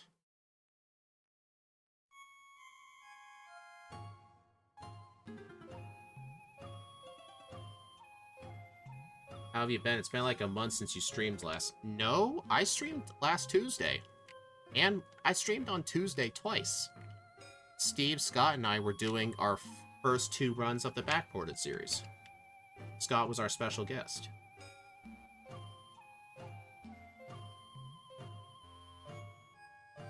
Alright, I will get the rare candy. That's like a month in dog years. Oh, jeez. Candy.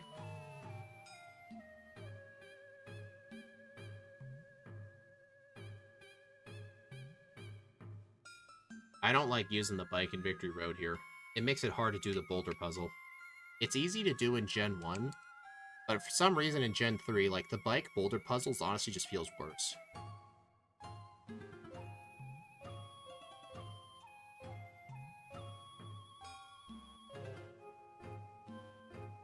Like, for this part, I don't mind. You can't wait for next Sunday. What's happening? Oh, right. Yeah, congratulations. I hope you have a lot of fun. Dude, go up the stairs. You know what? I'll actually fight this Machoke. I'm so close to a level up.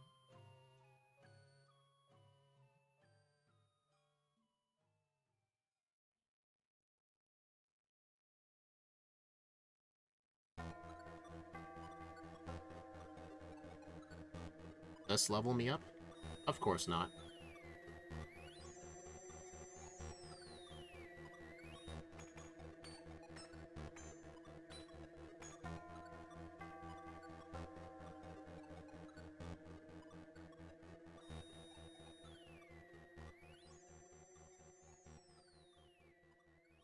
$61.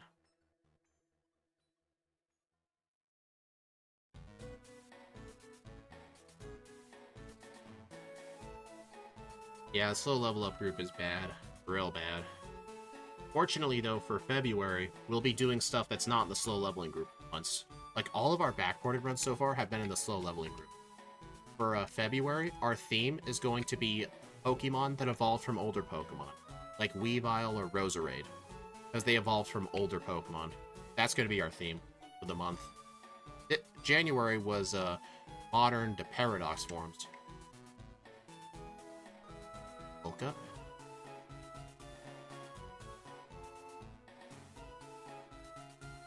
Alright, Lorelei is going to be very easy. Return. Really? Well, the hail killed it, so never mind.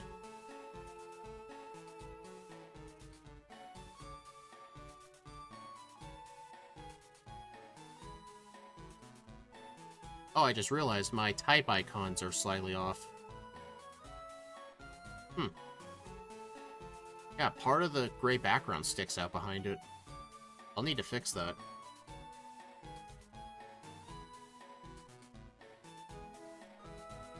Do Ogre Pond in March? We already know what March's theme is going to be. Our theme for March is going to be Pokemon that normally have bad abilities, but in Gen 3 they're not going to have them. Like, a notable example would be like Slacking, but Slacking wouldn't be a backport in this game. Some examples Axie and I were thinking of are like Durant without Truant, or Archeops without Defeatist. Like, stuff like that. Stuff that normally has a really bad ability. Or like Regigigas. That's another good example. After that, though, we are not sure what our themes will be. What is Versus Seeker? In this game, there is an item called the Versus Seeker. You can rematch trainers. It takes 100 steps to recharge it. That little counter down there tells me how many steps to recharge it. As soon as when you obtain it, it starts out at 0 charge, and then you have to walk around to charge it. Like, you'll be able to tell if I have the Versus Seeker item, that counter will go up to 100. And then I can use it, and it goes back down to 0. It's basically a tracker. I need to teach Steel Wing now. Yeah, Durant has Truant. Yes, it does, actually. Okay. You know what? I think I should eliminate Brick Break, because the only thing I would need Brick Break for is the Champion's Rhydon, but then again, Steel Wing exists. Yeah, let's get rid of Brick Break. Do Ogre Pond, though. I'd like to see the Masked Queen in a backport. That would be interesting. Steve and I will eventually... Like, we're planning on doing all the legendaries for the games. But when we start it up, though, we're only going to be doing one backport a week. So it's going to take a while. And we're not going to go in Pokedex order. We'll just do whatever we feel like.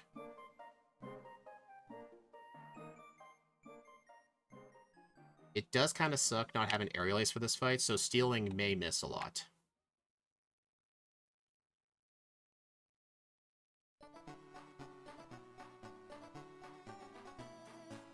I agree with Sundown. It doesn't exist. You're clearly making up the Versus Seeker.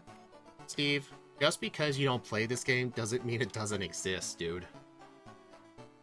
Besides, haven't you played... I'm sure you've played this game before. And well, besides, Steve, you know what other games the Versus Seeker exists in? The Sinnoh games. You've played Brilliant Diamond, Shining Pearl. You've played those games. Those games have a Versus Seeker in it. And you're given it in the main story. You know what? This thing can't really damage me too much. I'd say just straight up setup. Lol, just messing with you. I've used it before. Dude, you say a lot of stuff doesn't exist to you.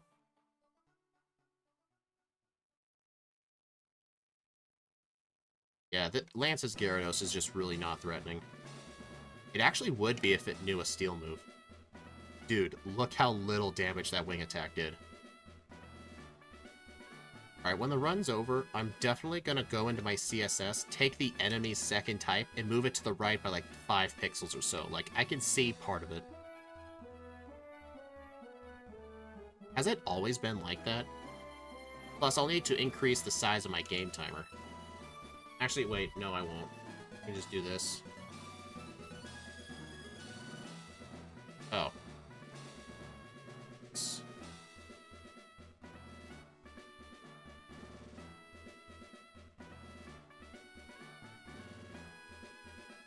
Yeah, I'll just edit that later. I'm surprised the Elite Four is going this smoothly. I'm surprised too, actually, so that does tell me I can actually use all my rare candies for Rival 6. Okay, the champion, though, is going to be a whole nother issue. Feather Dance. You know what? That's actually fine. Sand Attack is not fine. Dude, all you're doing is just setting up my attack. Or my defense. Oh, right.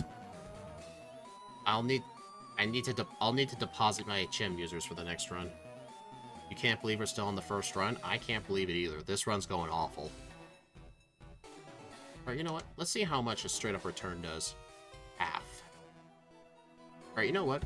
The rival really loves to see me using Sand Attack and Feather Dance. Let me see if I can just get away with a substitute setup. The reason I wasn't was because I was worried he was just going to spam Aerial Ace and substitute wouldn't work. Let's try it. Bruh. Alright, since my health is getting too low, he's probably just going to start spamming it now. Yep, that's a reset. Like, come on, dude. Start off with a Feather Dance or a Sand Attack or something. You know you want to use it. You know you want to use Sand Attack. I know you do. There you go. Now I'll just set up as much as I can. Oh yeah, this is how it should go. Oh yeah. So beautiful. Okay, +4 should be enough.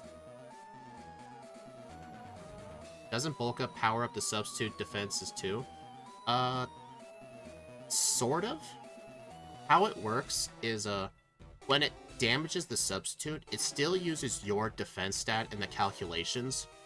And then once 25% of your health worth of damage has been dealt, the substitute breaks. So actually, yes. The defense boost is making substitute last longer. Oh, I just completely destroyed the rival. 140, 140. That was bad. Really bad.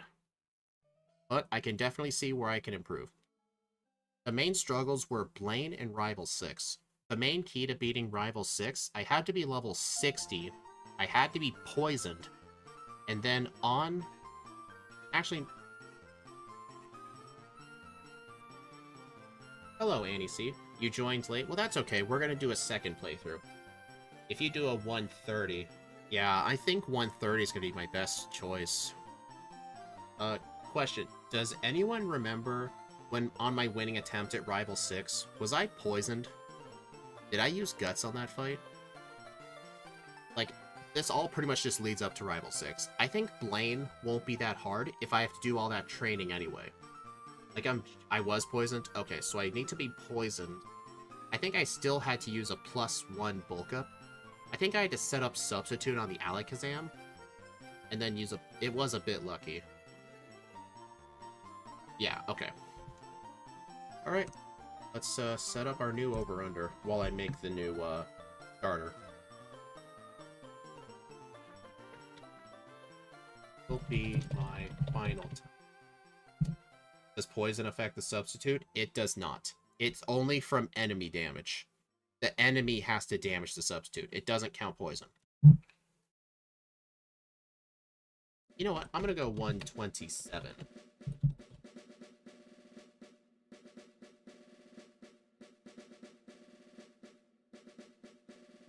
Yeah, this is really not as good a Pokemon as I thought.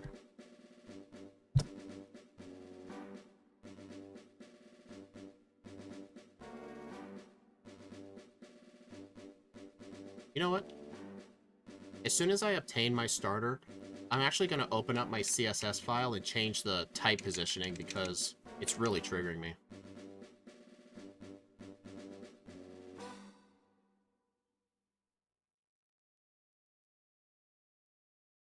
Scott's Thoughts has mentioned this guy a few times. This is my first time watching. Oh, welcome. Scott and Steve M. Plays and I did the collaboration stream last Tuesday. Scott was joining us in our new series of Gen 1 backports. We did Groudon Kyogre, so it was a lot of fun, actually. I'm glad you enjoyed it, though. Some people in his comments section really didn't appreciate Scott, like, playing Pokemon with other people. Most of the comments were pretty positive, though. Alright, I'm gonna save here, but I'm gonna quickly go into battle just so the Charmander can pop up. I need to change that typing. Okay, now I just gotta bring up my CSS file. Oh yeah, next week we're gonna finish it off with Rayquaza. Let's see. Yes, overlays. Leaf green. CSS. Alright. Enemy type 2.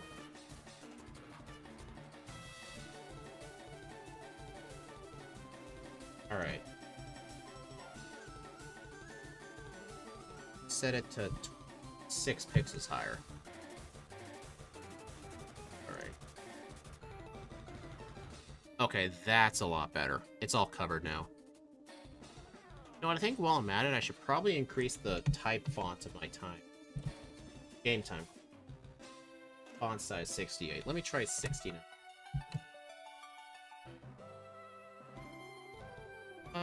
That's barely noticeable. Let me try 7.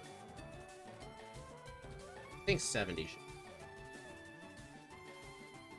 Yeah, 70 should do. I think I missed those. I think it was an Emerald video. Oh yeah, Scott mentioned to me many times because you know how he was doing those platinum runs? I was teaching him like how the game worked and like some good stuff. Scott's always actually helped the channel. Honestly, the most beneficial doing stuff with Scott was to the channel was when I was at 100 subs, when I won first place in Porygon. When I won first place in Porygon, that brought a lot of attention to my channel. I think it brought me from like 200 to 400 subs in a month. Plus, it was really good for the algorithm. I remember publishing my original like Johto Beast versus race in Firered with my old rule set. Don't watch it, it's terrible. The thing got 2,000 views in the first 24 hours. I've never been able to match that since. Alright, so now I'm just gonna... Alright, now I gotta open up PK Hex. Yeah, Scott and I are good. We're good collaborators. If you like my channel, you'll also like Steve M Plays. He also does his own Pokemon streams. He's in chat right now, actually. Slither. Okay, so what's the plus special... What's the plus special defense minus special attack nature? It's not Rash. Let me bring up my nature's PNG. Plus special defense minus special attack. Careful nature. I never use that nature. This will be a first. You need to do a stream Sunday. Well, streams are a lot of fun, actually. Alright, gotta make sure stats are down.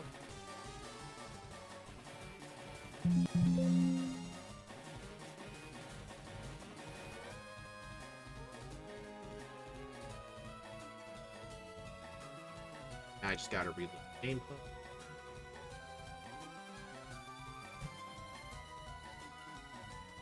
Why plus special defense? It's mostly because of Blaine. His fire blasts were dealing way too much damage to me. Like, I was, like, even at level 50 or so, which is already a high enough level, like, I could barely survive I only beat Blaine due to a crit. I need to take less damage from Fire Blast. That's the reason for it. Plus, instead of investing in Zincs, I'm gonna, in Iron, I'm gonna invest in Zinc. I need to build up my special defense. Like, even more, because Slitherwing is weak to fire. Alright. Get this second playthrough going. 3, 2, 1. So are the green numbers the EVs? The one on the very left of the stat box? Yes. The little 0 next to the HP is the friendship.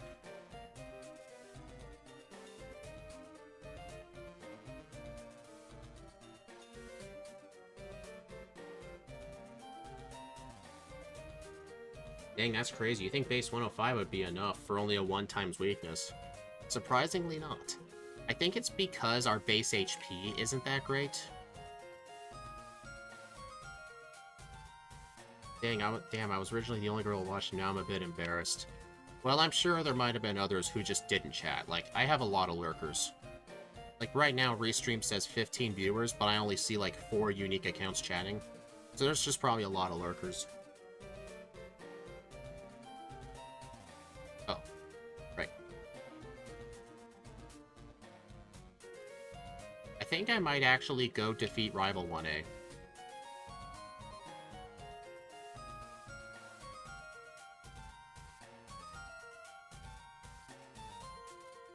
Plus, isn't there someone else in the chat called Some Gal?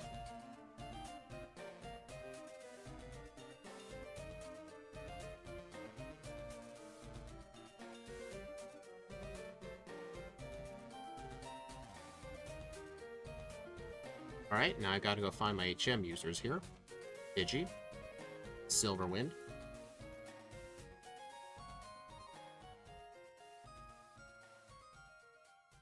Alright, now my game timer and my real time look close in size. So 70 font was actually probably the right call. Tada, where are you? That'd be me. Well, there's your shout out. That'll be 20 bucks. I'm just kidding. Dust. I honestly don't know why they never made Silverwind doo-doo. Well, it's the same base power as Ancient Power. Honestly, the reason those two moves suck is because they only have 5 PP. Because here's the thing, a 10% Omni boost is really, really low. Like, you're almost never gonna get it. Shame, I'm broke. Alright, you know what? That one will be free. But next time, though, you better prepare your wallet.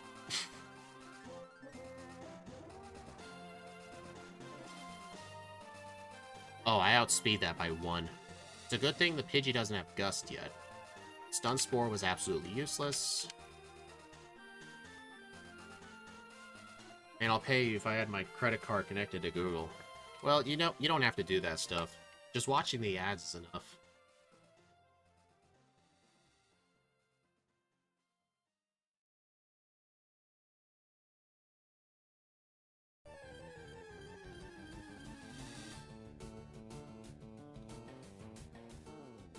So even though in the early game, I really didn't struggle with anybody until Rival 5,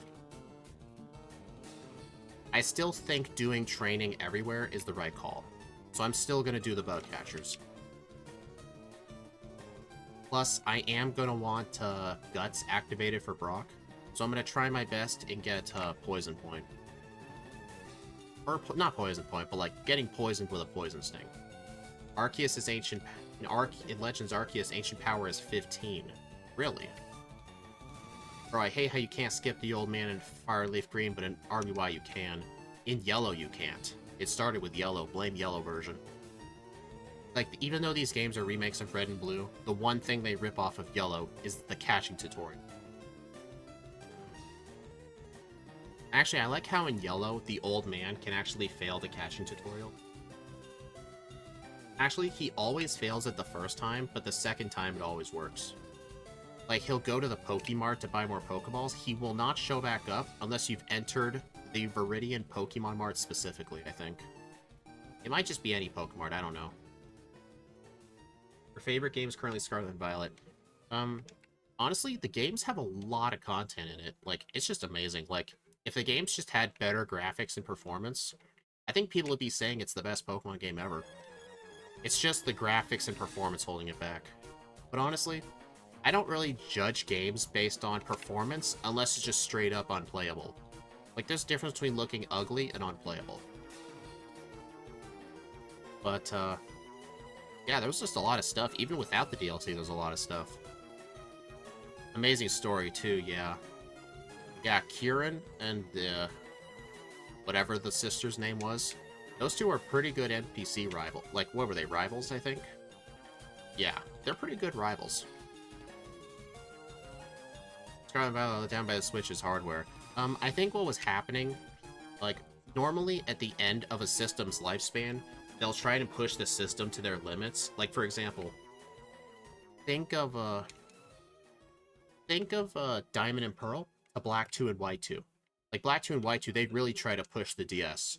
Or like X and Y, the Ultra Sun and Ultra Moon. Ultra Sun and Ultra Moon really, really lagged. The game played at like 20 FPS. Like, they always try and push it. Like, Sword and Shield was just testing the limits, and then Sword and Scarlet and Violet were really pushing it. Black and White is the best. I'd say Black 2 and White 2. Black and White are like A tier. I just like some of the bonus stuff they added. Because my main problem with Black and White 1, like, the path you had to take was so linear. It was literally a straight line. There was, like, nowhere else you can go. Like, I kind of like backtracking and, like, taking different paths. It was let down by Game Freak. I mean, they are the ones who made it, so yeah, that is on them. And the characters in the game are actually full of life. That is true, yes.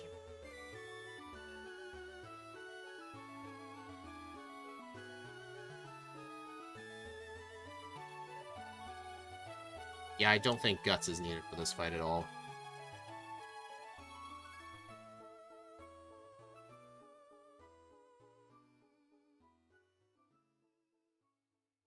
I haven't played Black and White, but no region will ever be as linear as Galar. Uh, no, I think Galar still had plenty of backtracking. Black and White 1, like, I can guarantee you, the only time it was mandatory to use Fly was 2 separate times. After you beat the 7th gym, you had to backtrack to the town where the 2nd gym was, and then backtrack to a little desert by the 4th gym town, and then you go back to the 7th gym town, fight the 8th gym, then go to the league. Like, it was really, really straight and linear. Like, you can even see that from the map. That is also true, yeah. I don't know, Sword and Shield felt a bit more open because of a giant wild area, but honestly, Sword and Shield tried to mimic an open world aspect, but it just made me want to stay in the wild areas because the cities were just so cramped.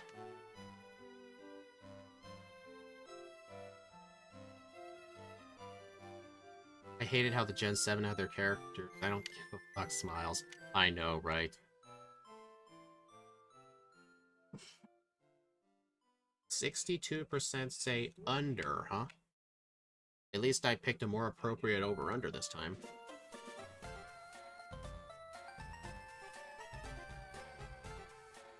Alright, so I think when I get to Brick on the SSN, I'm just gonna delete Silverwind instead.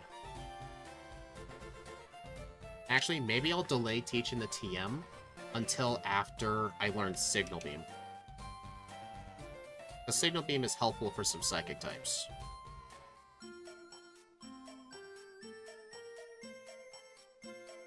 Honestly, Sword and Shield, I am not a huge fan of the games. Wasn't too much of a fan of the graphics. And let me be real, Galar Wild Air is taking the open world aspect, but Scarlet and Violet's literally open. I mean, I remember people thought Sword and Shield was gonna be... I literally forgot Repels. You know what? This'll be fine. I could use the training.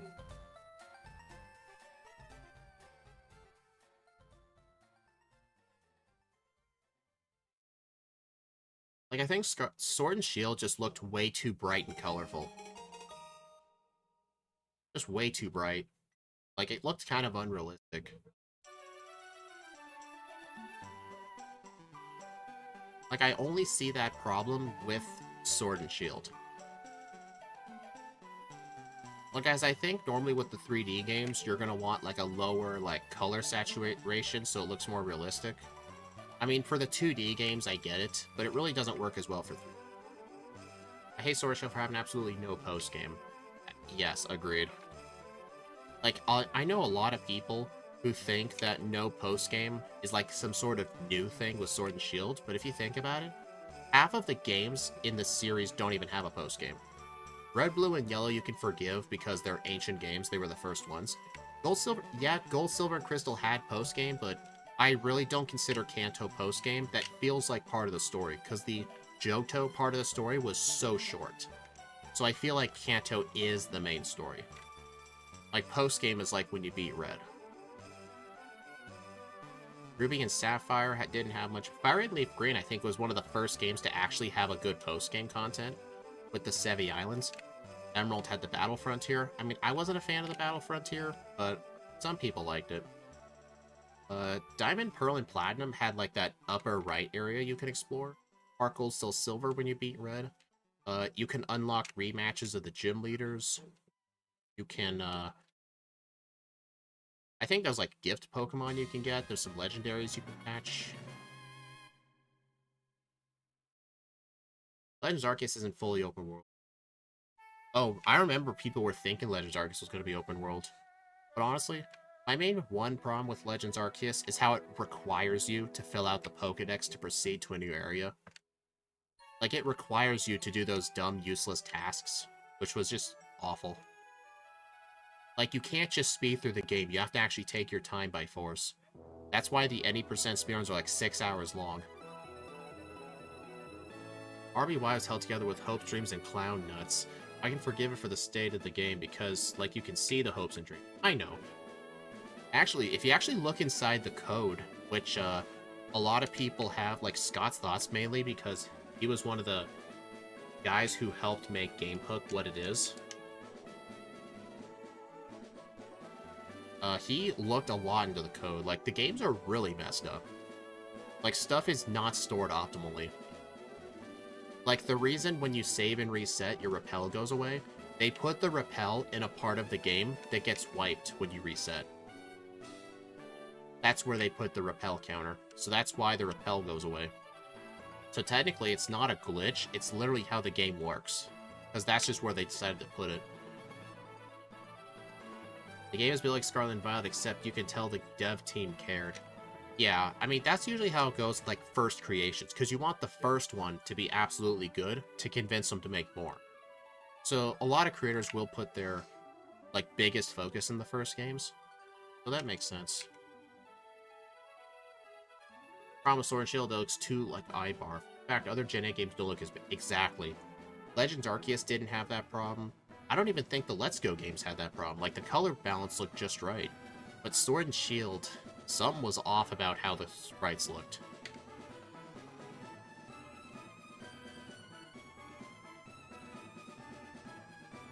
Plus, one of the things I liked about Scarlet and Violet was how they completely changed the looks of the models.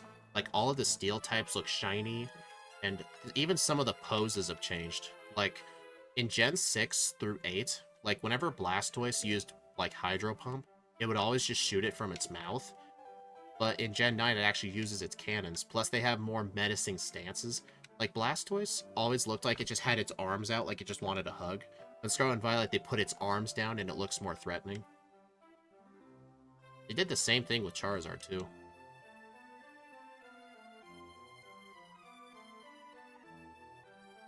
Most 3D games look like Ibarf, except Let's Go. Those games honestly look great.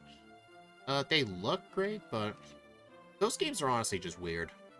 Like, I know a bunch of people who say, like, they're one of the best Pokemon games on Switch, but then there are other people who say that the catching mechanics are terrible, and it's basically just Pokemon Go on your Switch.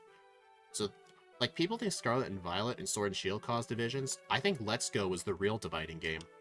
Half of the people say it was the greatest game of all time, the other half say it's the worst game of all time. Like, those are the real divisive games right there. They can be constructed like ass, but they look great. I remember the overworld looking nice. But honestly, though, from what I've seen of it, the areas you, like, walk around looked really, really small.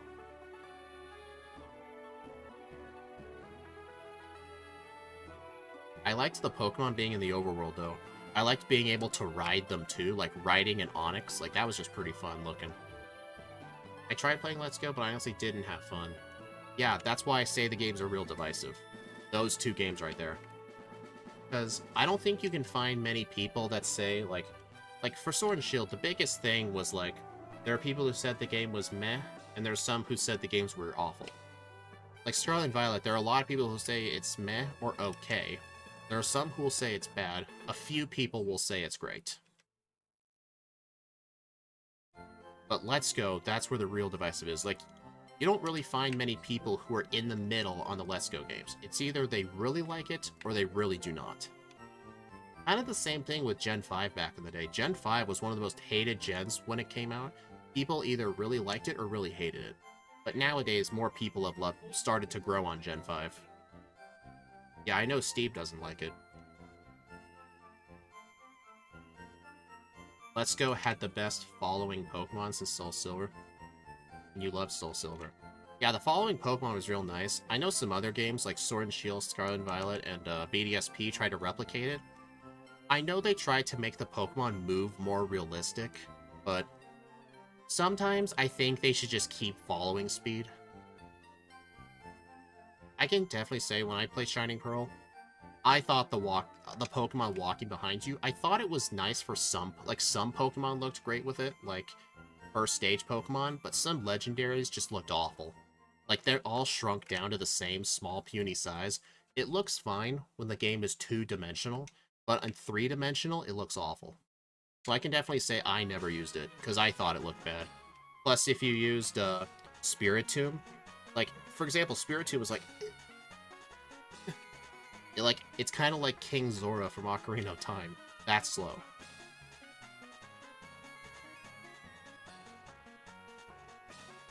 Man, even my viewers right now are divided on Let's Go. I've had some people say they hate it. Some people said they really loved it. See, I told you. Honestly, I think more people would like it if the catching mechanics weren't similar to Let's Go. But I think I heard a lot of people say that the reason they made it like that is because they wanted Pokemon Go players to go into the main series, which is why you can connect Let's Go to Pokemon Go. Like, that was the whole reason they made the game. It was to get more people into the main series. I think that was the whole point behind it.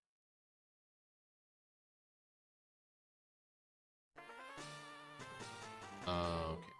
There are 3 games with good following Pokemon, and it's Yellow, Heart Gold, and Let's Go. I've seen following Pokemon in Let's Go. It actually does look good. Heart Gold, Soul Silver, yes. Yellow, just a Pikachu. So it's like half of the games that have following Pokemon are bad, and the other half are not.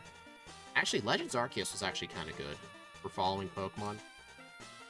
But it really depended on the Pokemon. Some Pokemon moved really, really slow.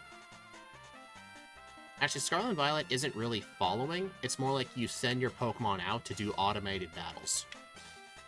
It really just depended on the Pokemon. Crystal Clear ROM hack. Yeah, but that shouldn't count. That's a ROM hack. It was Soul Silver, which set expectations really high. Honestly, Heart Gold and Soul Silver were the ones that actually got it right. They've never been able to replicate it good since. Watch this when I die, my friendship goes down. See, my friendship went from 195.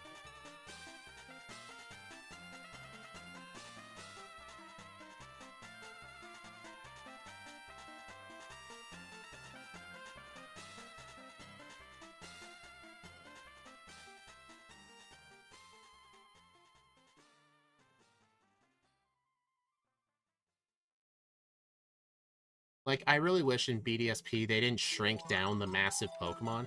Like, I remember sending out my starter Infernape to walk. It was actually real nice because it would keep up with you. The sizes looked appropriate. But then when you would send out, like, a Giratina or something, like, they just really, really shrunk it. If they at least kept the sizes appropriate, then I would have liked it. But the big Pokemon just looked way too funny. Labor of love, not for capitalism. I watched a Did You Know Gaming on Soul Silver. The devs grew up with Silver and wanted to improve it. Really? That's a motivated team right there. Rayquaza gets shrunk smaller than the Firered.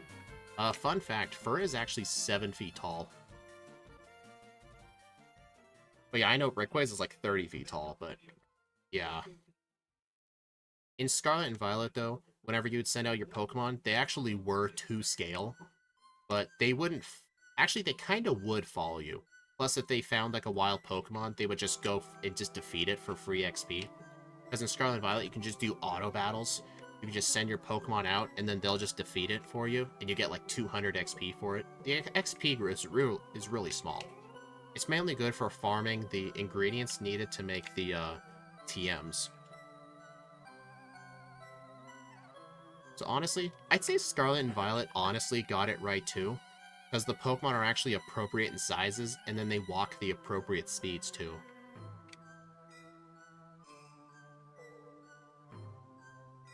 But I don't know if I would count that as following Pokemon, or just Pokemon you can just send out of your ball.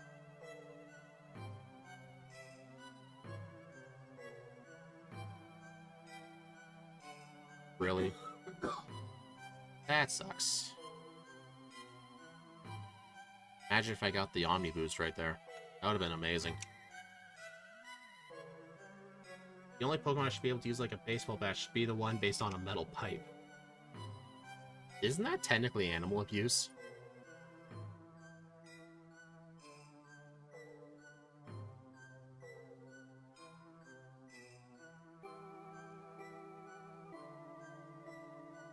You found out Mewtwo is shorter than its average height.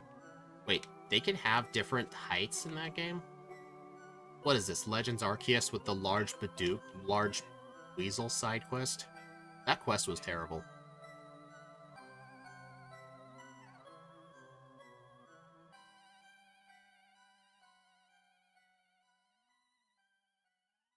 Okay, now solve the puzzle.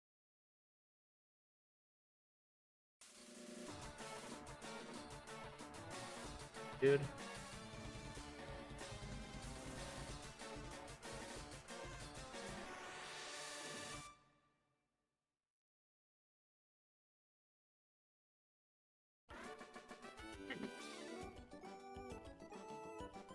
Alright, Paralyze. Guts.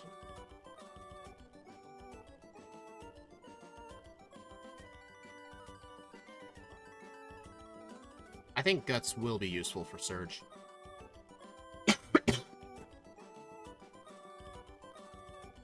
There's actually a mark you can get if you transfer an Alpha to Scarlet and Violet, apparently. I haven't done it myself because I'm buying the game for 5 years for $5. True. I know in Scarlet and Violet you can get like a Mightiest mark for getting like a 7-star Pokemon. They'll have like the Mightiest mark on them. But... oh, dang it. My controller disconnected again.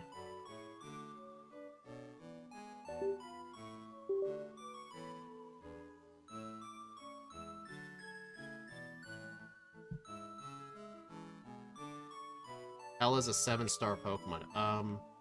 Basically, Scarlet and Violet has Terra raids you can do, and the difficulty ranges from like 2 stars, and it can go all the way up to 6 stars, but then there are 7 stars, which are event raids. They turned my Pokemans into a gacha.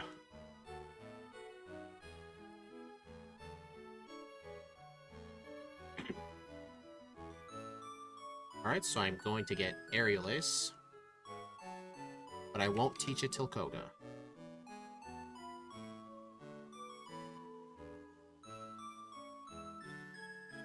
Alright, you know what? Actually, I need to go buy some hope. Oh, I never bought them in Vermilion.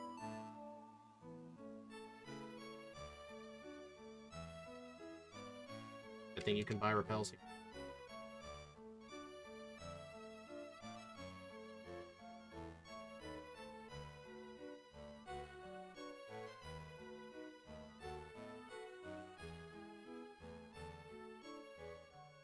Bro, why are the Brilliant Diamond Legendaries shorter than the average when transferred to Scarlet? I have no idea. Honestly, Game Freak made a big mistake when they... This is from someone who actually liked Shining Pearl, because I think it improved a lot of the flaws with the original Sinnoh games. They should not have let another company do it, because there was a lot of code translation errors when, like, trying to get it compatible with Home. It was the reason it took so long to get Pokemon Home working with it, because the Pokemon were actually coded differently. That's why you actually cannot transfer Spinda out of BDSP, because due to the way it was coded, it'll actually change or corrupt the Pokemon because of how it was coded.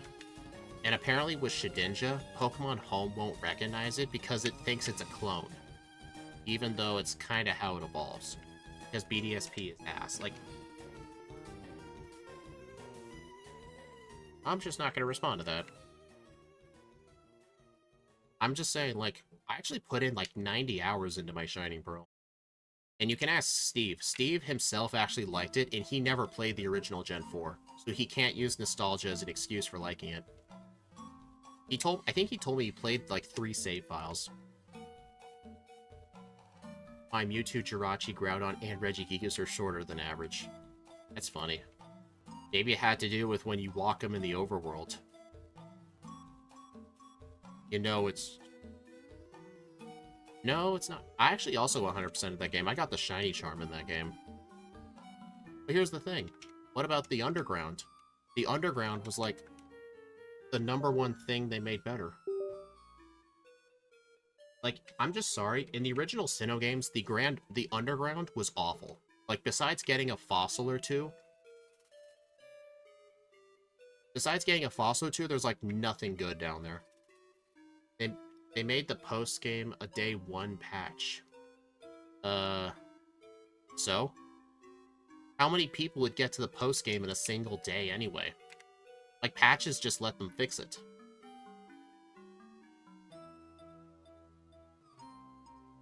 Like, why should I care about that? Only Gen 4 games I play are Heart Gold, Soul Silver. I enjoy the time BSP, but hearing about Platinum left me wanting more. Honestly, Platinum really didn't add that much. Like, Platinum has a different story than Diamond and Pearl. Like, because the whole thing revolves around a different legendary. Fight gym leaders in a different order. There's, like, different Pokemon to catch, but BDSP had the Grand Underground where you can catch some stuff. Like, I was able to catch a Houndoom during the main story. That was only in Platinum you could do that. Like, they gave you more fire types to choose from because of the Underground. Plus, you can customize the Pokemon that appear down there. In the post-game, like, all the starters appear down there, too. Bro, I swear, the Grand Underground is better.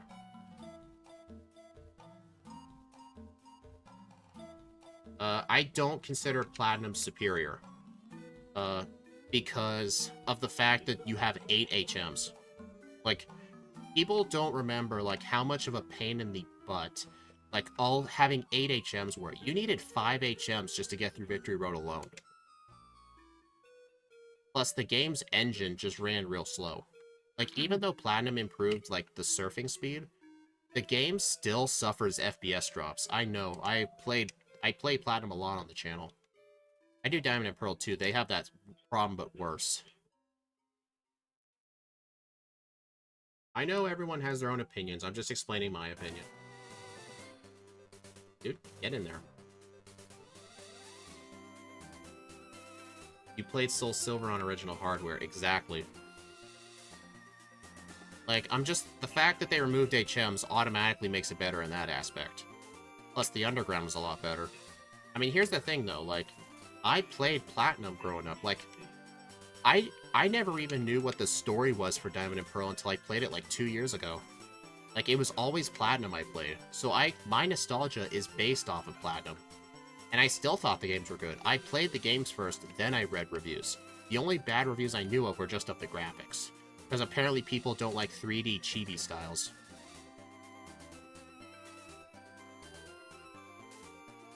You have it 1 feet away from your right hand. Really?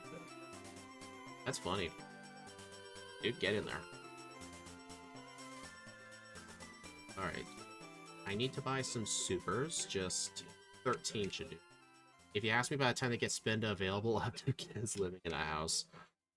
Yeah, right now, the only way to get a Spinda in Pokemon Home is from Omega Ruby. You can catch it in BDSP, but you can't transfer it due to how badly ILCA coded Spinda. Like, they coded it bad. Honestly, I still hope they never do that again. Like, make the game themselves. Like, maybe I think if Game Freak had made it, it would have turned out better. I think the reason they had another company do it was so they could focus on Legends Arceus and Scarlet and Violet. That's my theory, at least, why they did it. But I really hope they don't do that again. Because it did create a lot of issues. Like, I remember waiting for so long to get Pokemon Home working with it, and they just kept delaying it because of how messed up the games are written in 2 different coding languages, which is why it took so long to convert. The graphics were the one good thing about it because they are small. Really. You're actually the first person I've heard about who hated BDSP not because of the graphics. That's honestly kind of new. Was my Mewtwo in a Pokédex phone case? That really doesn't count. Actually, you know what? I have one better. You know one good thing about Let's Go Eevee? I still haven't played it yet, but I own a copy. You know why I bought a copy? It's to literally get the free Mew from BDSP. Because if you have a Let's Go save file, some random old couple will just give you a free Mew. Sword and Shield, they'll just give you a free Jirachi. That's literally the reason I bought the game. If Game Freak had made it, they possibly wouldn't have made Legends Arceus. True. They probably wanted them to make BDSP because so many people were demanding it. Like, it was basically a meme at this point. But they still wanted to work on other things like Legends Arceus, so that's why they had them do it. But probably after seeing the reviews, they probably won't trust ILCA again.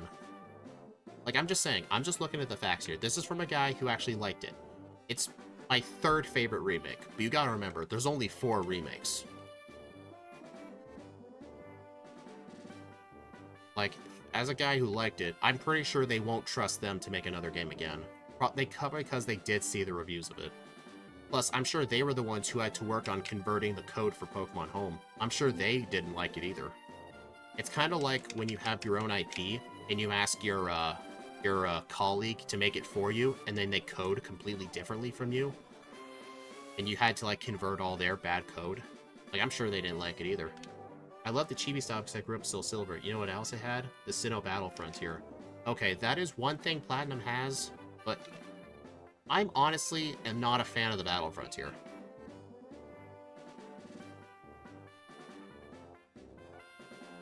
Honestly, I don't think a single Pokemon remake, aside from Heart Gold Soul Silver, even had a Battle Frontier. I know Omega Ruby and Alpha Sapphire teased about it with that construction site, saying coming soon, but soon never comes. Like, honestly, that's just kind of mean. And, yeah, I think Heart Gold and Soul Silver were the only ones. Because they needed matching Battle Frontiers, because back then, all the games in a single gen were compatible with each other. That's why Omega Ruby had to have the Battle Mansion instead of the Battle Frontier to be compatible with X and Y. But having the little construction site just there to tease you, a lot of people did not appreciate that. I can 99% say, when Gen 5 remakes come out, they're gonna make it themselves. I don't think they're gonna trust someone else to do it. I already got Fly, what am I doing? If you're not a fan of the Battle Frontier because of the cost for items, that's fair. Actually, in the early Battle Frontier days, it's actually been proven that in Emerald, the AI literally cheats. Like, the game will actually, like, if you're on a good winning streak, it'll actually make crits more likely for the opponent. Like, it'll cheat to win. Like, it was actually proven. People decompiled Pokemon Emerald and saw that the AI functions differently. Wasn't there one thing in the Emerald Battle Frontier where, like, the Pokemon just did whatever they felt like? You had no input from the whole fight? Like, that's just pure luck. I do remember in Platinum, though, the Battle Frontier, the Battle Arcade actually was kind of fun. I actually did like it. Like, at the start of every fight, like, either one side would get held items, one side will get poisoned. It was kind of interesting. Plus, I'm not a fan of competitive items being locked behind battle points. That's why I really liked it when Scarlet and Violet just let you buy them at a store. Like, competitive held items and, like, vitamins should not be trapped behind battle points. They just disappeared after Brilliant Diamond. Actually, the Scarlet and Violet DLC has Blueberry points, which is BP for short. I'm just messing. Actually, I was grinding out a lot of those points with my brother over the last week with Union Circles. I was getting a ton of points to, like, get those legendaries, because in order to get the other version exclusive legendaries, you have to do group quests. Plus, I have nothing to really use the points for since I already made a living dex for Scarlet and Violet. You can buy tons of vitamins with those points. I was able to fully EV train a Pokemon and level it up in like a minute. It was awesome. Like, they give you 50 for catching one Pokemon. Hostels, they give you 3 points for 7 battles. That's another reason. The payouts were so freaking low. Like, it was awful. You got, like, less than 1 point per battle early on. Plus, you would have to defeat the battle... what's it called? The Battle Mason? The leader? Whatever they're called. You had to defeat them to unlock, like, the super battles, which gave you more points. In BDSP, I was actually able to consistently fight that guy. but I was never able to unlock the super single battles because I just kept getting my butt kicked. I even had a cloister with shell smash on it and focus sash, and I still kept losing. The super what now? In the BDSP Pokemon Tower, you can do single or double battles, and then once you get 49 wins in a row, you get to do the super single, which basically means you get more battle points, but the opponents will have tougher Pokemon, and they may have legendaries. I think the original Battle Tower had that too, now that I think about it.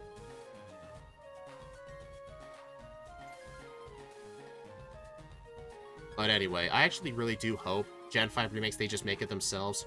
I don't want Gen 5 remakes to have any reason to make people feel divisive. Like, I want people to rally behind the game and like it. But as of lately, like, all of the releases, like, whether you personally like them or not, you still have to admit they caused a lot of division among fans. Like, I kind of want that to stop. I don't want every new game announced to be another version of, like, what do you call it? Like, some form of, like, argument. Are the super singles in Heart Gold still silver? I don't know, actually.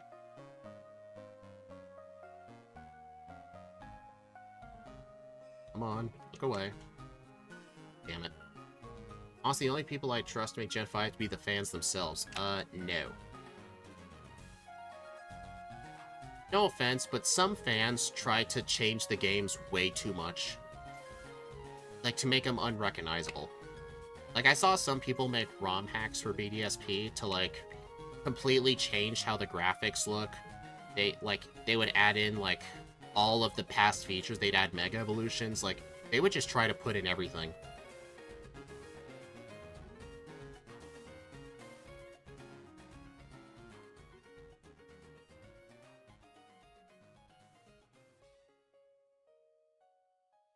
Pokemon's trapped itself in a corner. Any game will eventually be an argument. People don't like change, but Nintendo's all about change.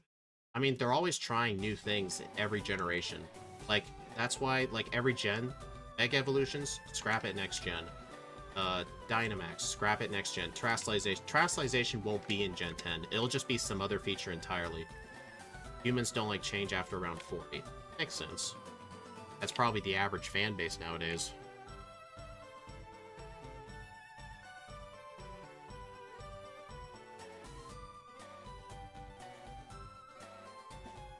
No, you don't like change, Steve.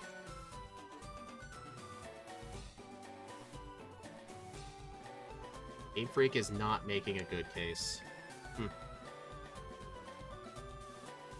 Alright, I'm just gonna go in here and just go get bulk up. And get the vitamins. Leave.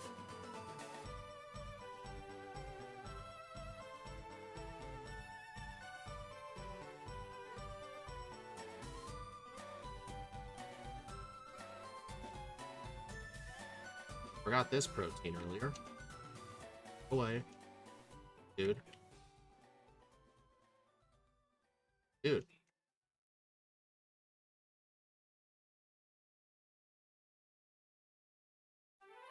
I might be playing games from 1993, but I'm not that old.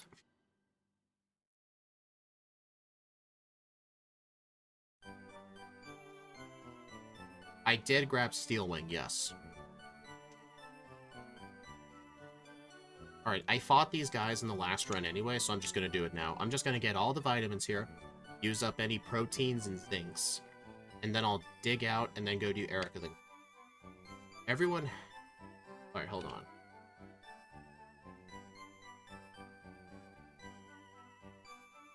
Everyone had worked with these older employees that don't like new systems or implement to make guys easier, but they hated. Ouch. Golbat's not guaranteed to use that. The Rocket Grunts have random AI.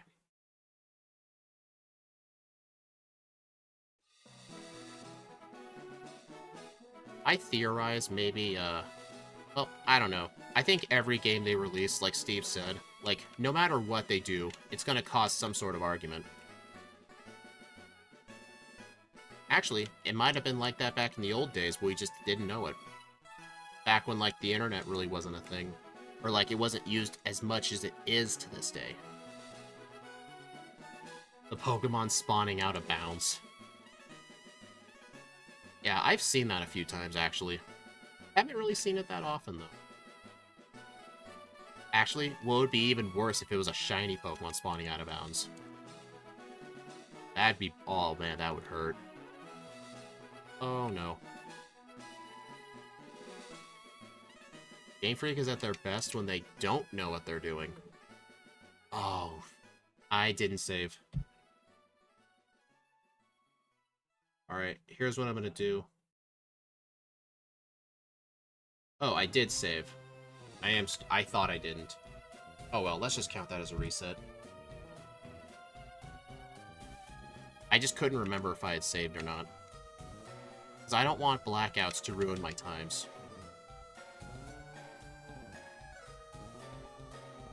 Because I remember when Gen 5 came out, like, people were really fighting online that Gen 5 was terrible. Like, I remember that.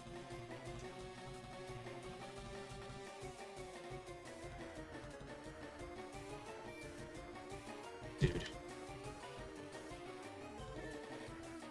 Come on. I'm getting bad luck with crits here. Like, come on. And I didn't save after the potion.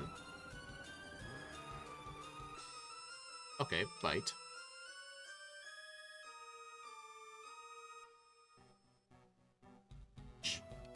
There we go.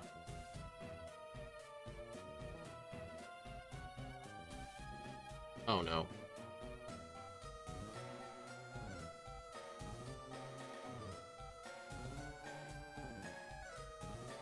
Right, 7th floor. Think. Bulk up. Calcium. 6th floor. There's a Cargos down here.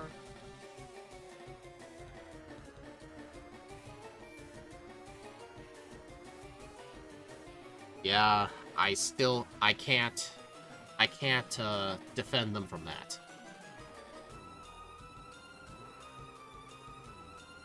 The more fans you have, the more likely some will always disagree. If they remade a game and left every mechanic as is and only improved the graphics, people would complain that they're... Isn't that what BDSP was? People were upset because the games were a 99% copy and paste.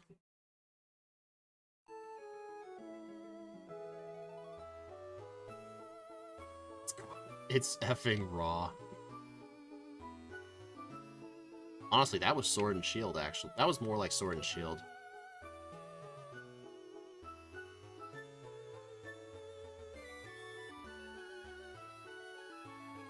Alright, this will be the last trainer, and then I'm gonna dig out.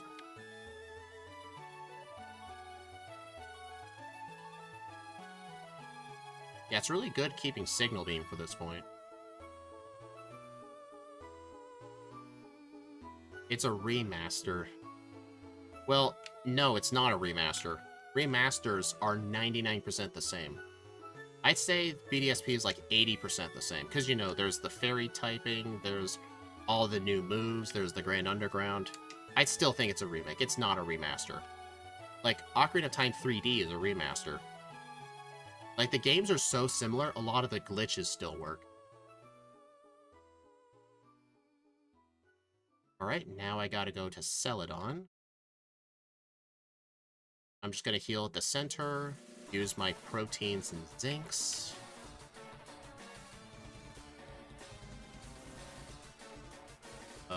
Let's see. Thanks. Oh, I forgot the zinc on that top floor. Carbos, 3 proteins.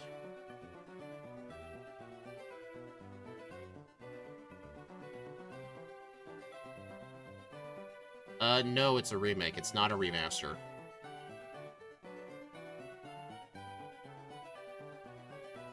That's like saying Fire Red and Leaf Green is a remaster. Like, it's not. I like how easy it is to candy grind in Sword and Shield. Actually, it's a lot easier to candy grind in Scarlet and Violet, actually. In the DLC, there's actually a spot you can straight up buy rare candies for blueberry points.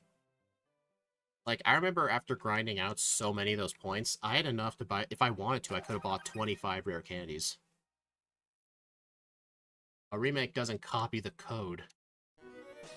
That is a good point. But they still added a lot of stuff, too.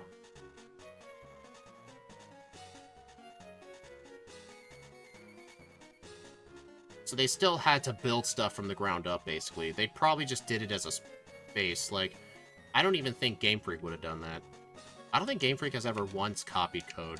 Well, besides like a Ruby Sapphire to Emerald thing. Besides that.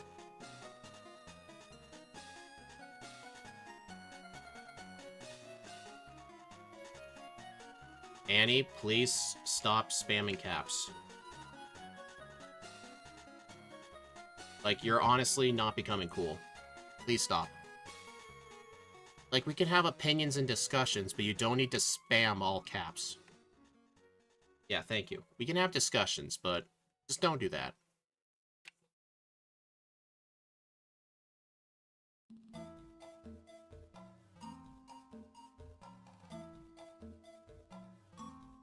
I...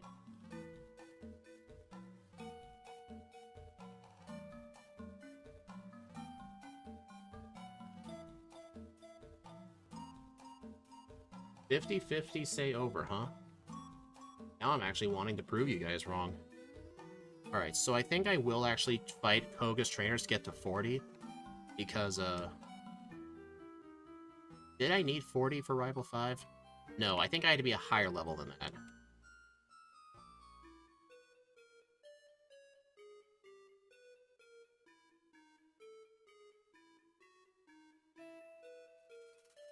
Oh, I got hit with paralysis, so I now get the 50% boost, which I actually needed.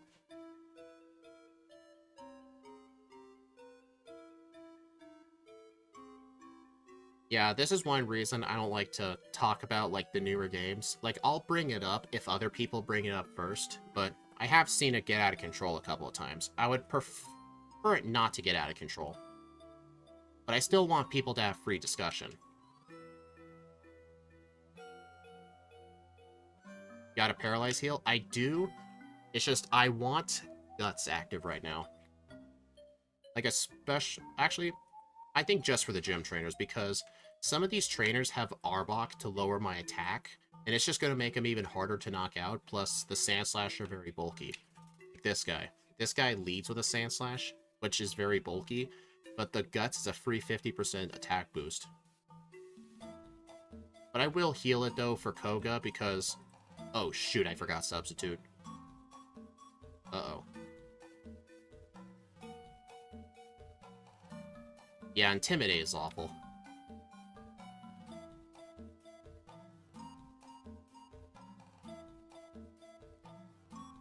Alright, I need to go leave and go get Substitute. You wish there was Intimidate for special attackers? Absolutely. Like, even in modern games, it still gives physical attackers a disadvantage.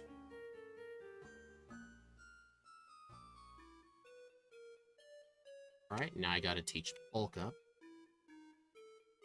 over Signal Beam. And I gotta teach Aerial Ace over Wing Attack. I do need to teach Brick Break now, though. I've had Karate Chop long enough. I really should have kept Frostbite. What does Frostbite do exactly? I think that's a Gen 8 thing. Bro, my least favorite ability is the starters. They're absolutely useless. I would honestly disagree. They can come in clutch. They're more like clutch abilities. Like, if you're fighting an important trainer, you get to red health, your Flamethrower gets a free 50% boost. I mean, think about it. That's equivalent to Guts.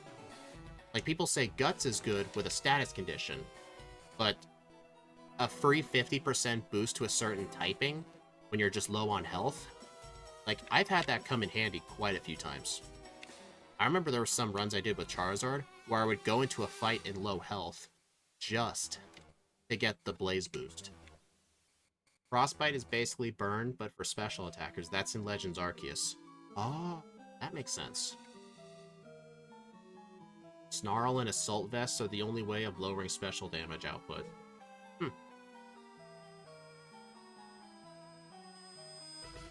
I meant to use Bulk Up.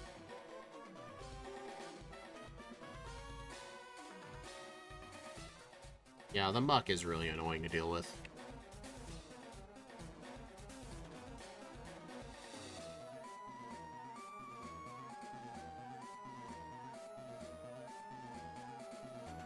So if I remember correctly, I think level 40 to 43 was what I was last time for Rival 5.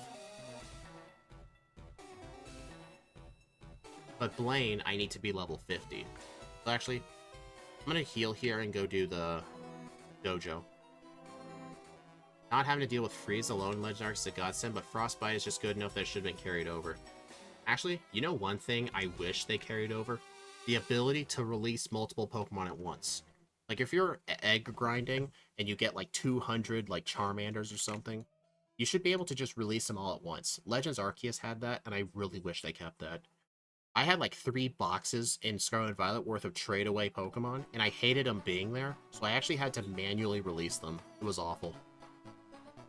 Like, I wish they kept it.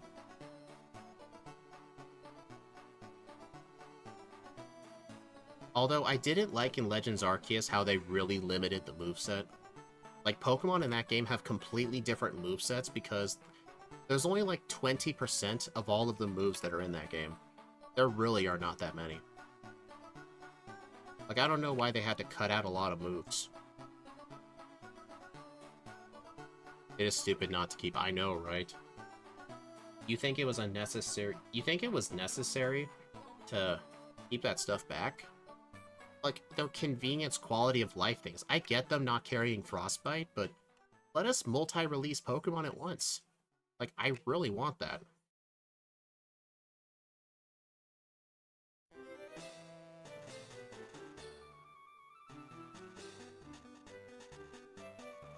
Alright, I do need Hyper Potions, so let me go buy those now.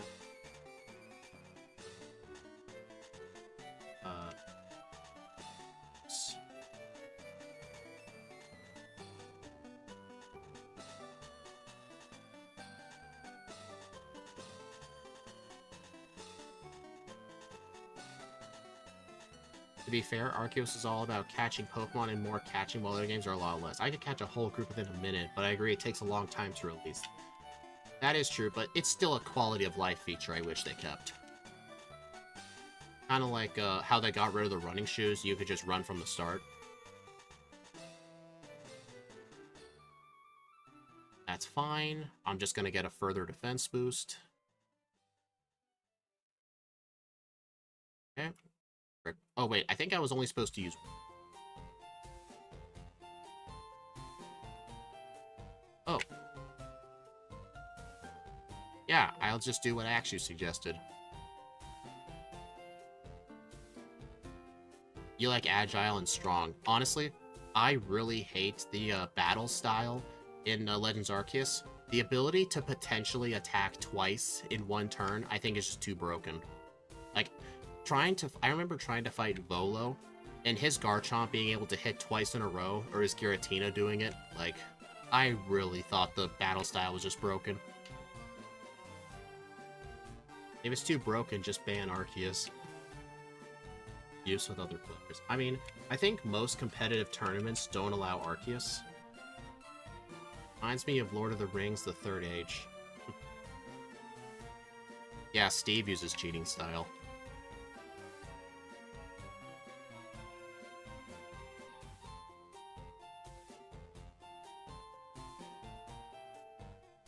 That's why they didn't add competitive Arceus. Yeah.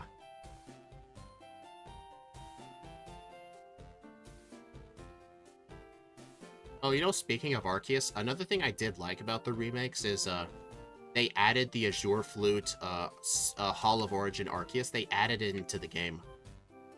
As long as you have a completed Legends Arceus save file, you can go to the Hall of Origin and get yourself that level 80 Arceus. In the original games, that event was never released. Plus, it's no longer it's not an event lock thing. You just gotta have the save file on your Switch and you're good to go. Like, I really, really liked that. Plus, you can actually shiny hunt it too. If you wanted to, at least. Because the Arceus in Legends, I think, is shiny locked. I don't think Arceus was meant to be a battle-oriented game. It definitely was not. That's why there are very few trainer battles. They added it in the dumbest way possible. I mean, it seems like lately they add a lot of dumb ways to add mythicals. Like, for example, in Scarlet and Violet in the Indigo Disc, you actually can catch Meloetta, but in order to do it, no NPC hinted towards it. You had to stand in a certain spot, twirl in a circle for 10 seconds, pull out your camera, turn it on to sepia mode, and then just go in the direction of the music, and you can catch a Meloetta. Like, what kind of technique is that? Like, I'm glad they added Meloetta, but did they have to do it like that?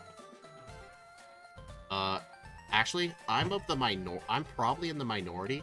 I think event Pokemon need to be scrapped entirely, unless there's an alternative method. Like, I'm fine with 7-star rates for starters or version exclusives, but I really, really do not like them for mythicals. I mean, they mostly have stopped with them, although I think the mythical Petraberry thing, I think that is going to be a limited time thing, but I do wish they would stop doing them. Events are dog-ass. Agreed. Fun fact, Sword Shield has less trainers than Legends Arceus.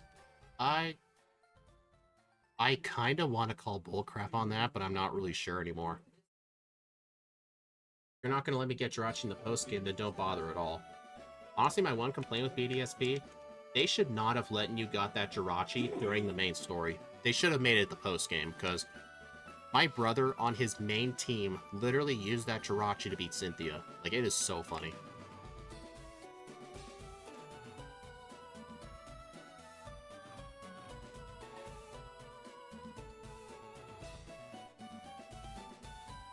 I still played Arceus. Like, I completed the game. That's how I got my BDSP Arceus. There were like 5 trainers. Yeah. Honestly, Scarlet and Violet honestly did it kind of good with trainers. Trainers are optional. They're except for like gym leaders and stuff. Random trainers in the overworld, you don't have to fight them. You can just go talk to one if you want to fight one. Like, you don't have to fight them. So if you want to skip trainers, you're free to do so.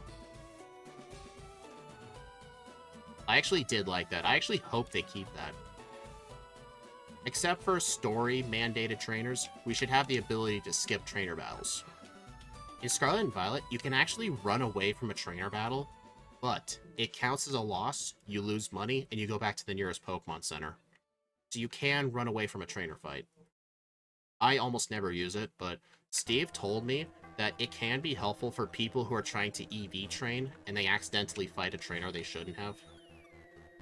Speedrunning is easier in Scarlet and Violet, especially with a lot of those glitches.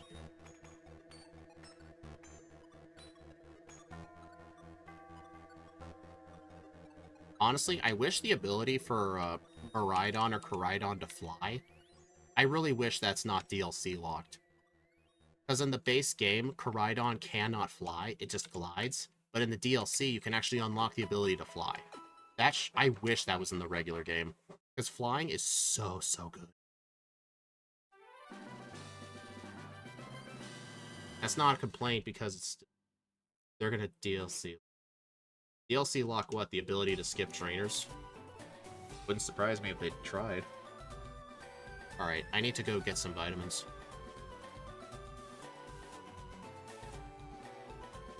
Honestly, the DLC epilogue only took me like an hour. Like, it's really not that long. It's just like a few mandatory fights and talk to some people. Alright, let's see. I need 1 protein. I can use 7 zinc. And I guess I'll use the rest on iron. Oh.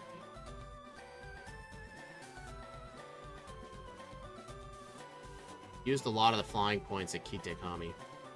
If Game Freak can make a bad decision, that would get the money they will. Honestly, no matter what decision they make, they'll still get money.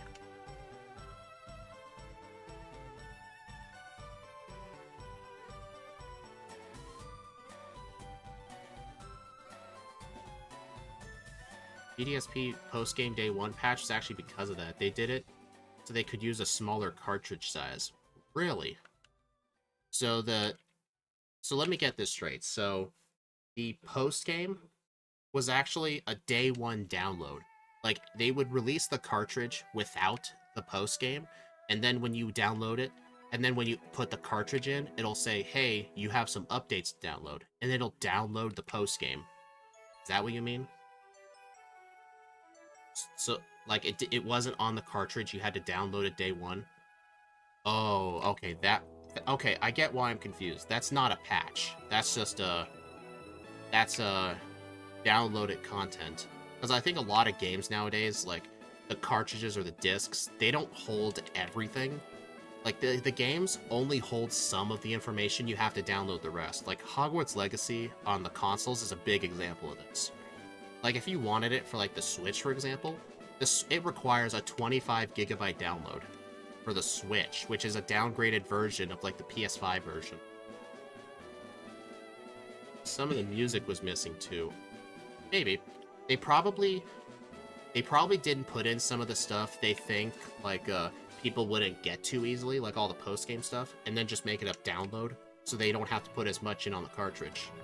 Honestly, that's actually kind of smart. But it does make the problem for when the servers eventually shut down. Because it might not be, like, it'll probably be like 20 years from now when they shut off online for the Switch. But I think that's a really long time from now. About Hogwarts Legacy was already putting the Jenga stick to the... Yeah, I get it, but I was just proving an example. Like, a lot of modern games are like that. They don't put everything on the disc, because the games have gotten so huge. They make you have to download stuff.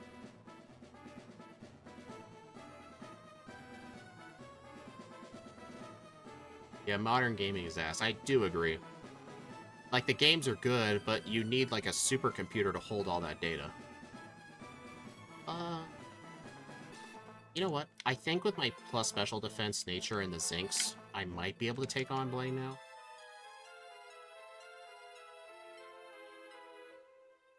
Oh, wait. I need guts, don't I? I do need guts. Gaming trademark. There's a reason I play games from 93 to 97. There's a reason I play games from early 2010. I should have kept that poison from Giovanni, but you know what? I can quickly encounter a Weedle.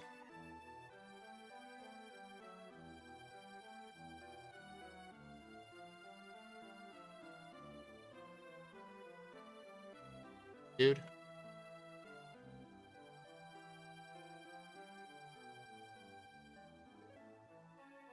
Shout out to Monolith Software for making Blood, most goated FPS game of all time. Never heard of it, actually. I don't usually play FPS games. Come on, Weedle. Come on. Once I get poisoned, I'm going to try and keep it through Giovanni up to Rival 6. Come on. Dude. With Guts and Intimidate, that puts you at neutral. No. 2 Intimidates plus Guts makes it neutral. Oh my god. Dude. This is ridiculous. Come on.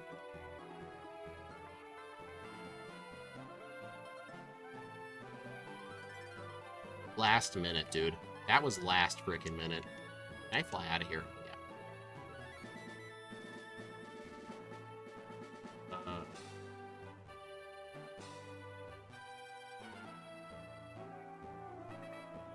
Be careful, you could die by a crit. Well, yeah, I need Guts, though, because the Fire Blasts do a lot of damage.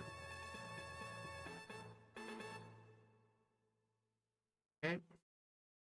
I don't remember if I need to candy to level 50 like I did last time. It was to make sure that...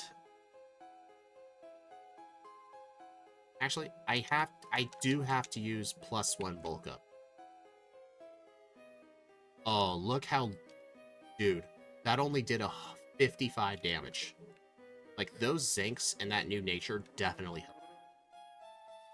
Because now with this, with Guts, I'm effectively a +1. Darn.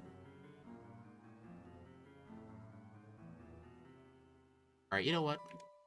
I'm just gonna use 3 candies.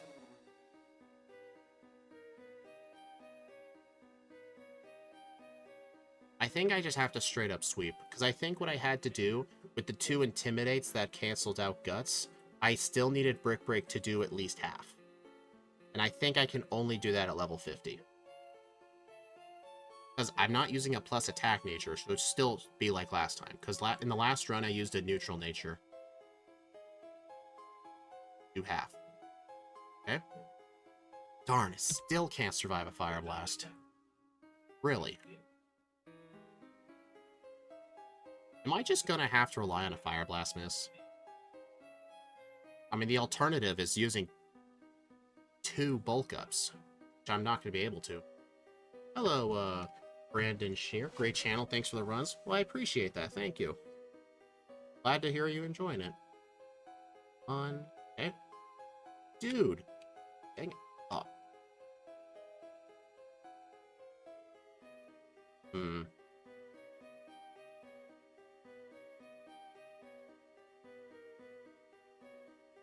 I mean, if I chose not to keep the poisoning, then the like, if I wasn't poisoned, I can set up 2 bulk ups, but that'll still put me in neutral, which is effectively the same as having Guts.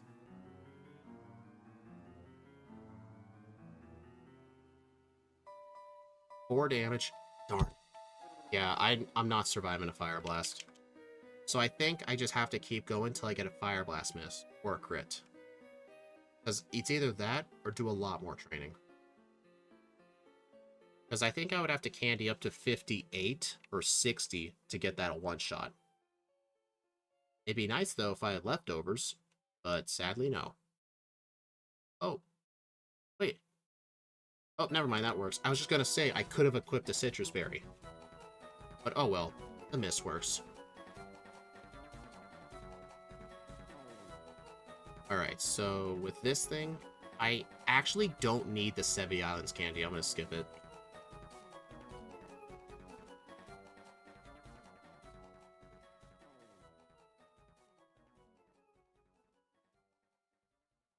Alright, so I have to keep this poison for Rival 6.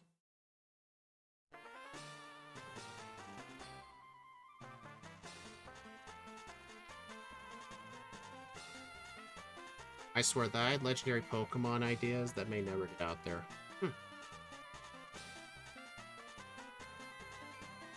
Dude, can you imagine if this was like Gen 1, where if you knock out a Pokemon, you don't get poison damage on that turn? Can you imagine that? That'd be so nice.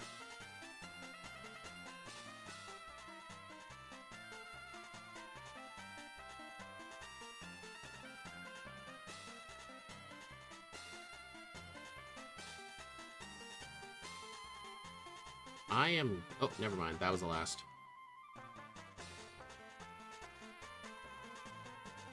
I was just gonna say I'm gonna die, but nope, that was the last one. You might be able to absolutely clown on the enemies, but the enemies can clown on you, and they actually know how to. You don't.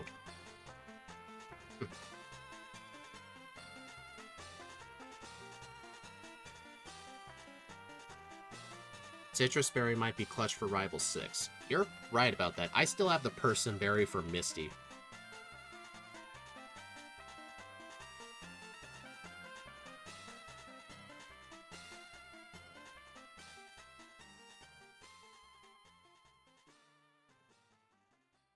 Alright, so I need to be level 60 for Rival 6.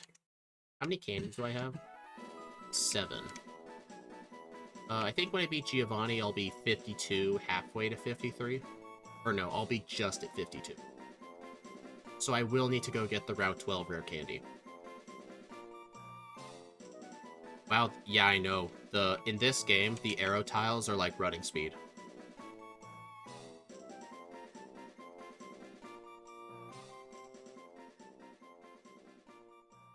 Oh. Yes! 2 HP, let's go. Where do you get a Citrus Berry? I'll show you. There's one in... Oh, nope, don't let this thing die. I made that mistake last time, don't do it.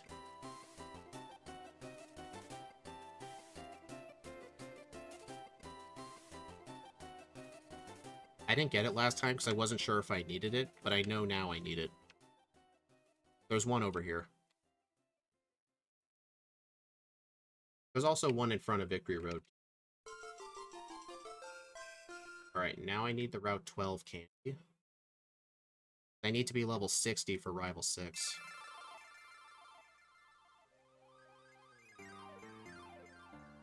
Dang it.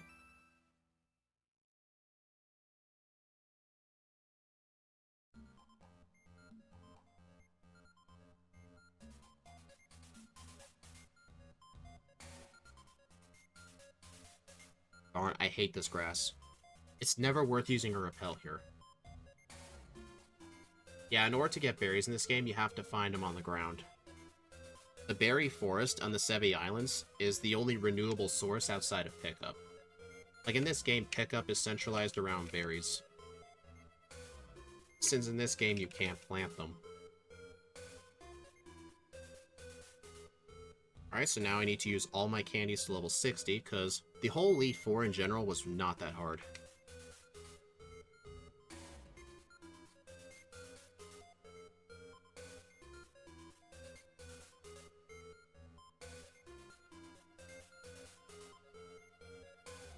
Oh, I need return for this fight, too.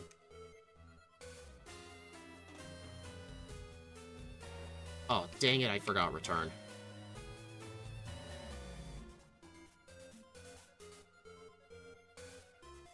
If you see a star on a tile with a few shades of grass, yeah, it's like a little shadow effect. Those are berries.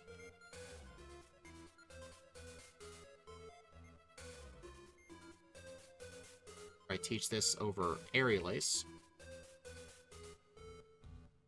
Then I'll teach Steel Wing over Brick Break when I get to Agatha. Yeah, I saw nothing.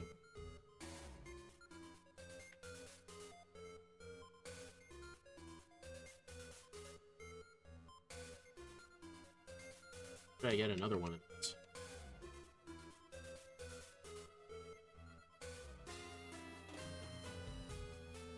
It was Scott that taught me that. Yeah, Scott, I've actually known this, like, for a long time, because I actually used to speedrun this game. But, yeah, Scott likes to share information he learns. I like that about him. Return. On the Alakazam, though, I do need to use Substitute. I need to use one bulk up. There. That's best case scenario, because I want it to break the Substitute. Hopefully I have enough HP to take these out. Citrus Berry. So now I have enough.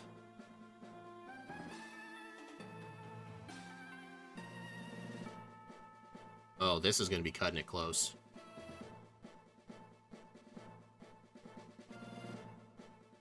Yes! The bulk up was to cancel out Intimidate. That was the reason I had to do it. I've learned a lot of stuff from Scott, too. Like, fun fact, even though I taught him a lot that he knows about Platinum, I did not know that there was a Soothe Bell in Heartdome City. I did not know that. In Heart Crystal Server, you can trade shards from a guy who appeared to impersonate Arnold Schwarzenegger. Yeah, I know. Not a bad age. That was like the only way to get berries, and then you had to use berry pots to plant more. In fact, when Exceptional was trying to learn on stream how to do Soul Silver solo runs, I was the one who told him about the berry strat. The best shard for a solo run is honestly the red shard, because you can get a cherry berry. It helps out with Lance, Claire, or Lance. Did I say Lance twice? I meant Jasmine, Claire, or Lance. That's what I meant. Yeah, the berry pots are real nice, yeah. Portable, grow your own berries.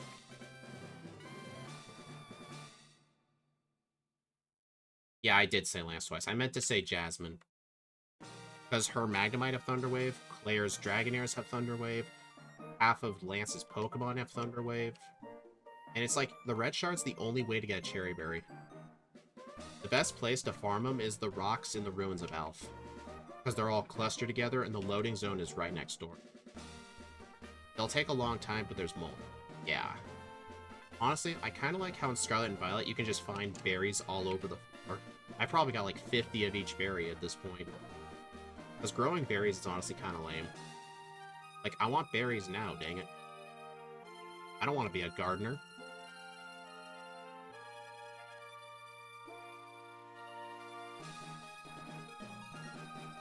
Honestly, the shards for berries guy, I wish they thought of a better way to give you berries.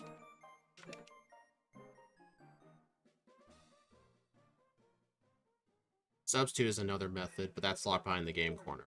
That is true.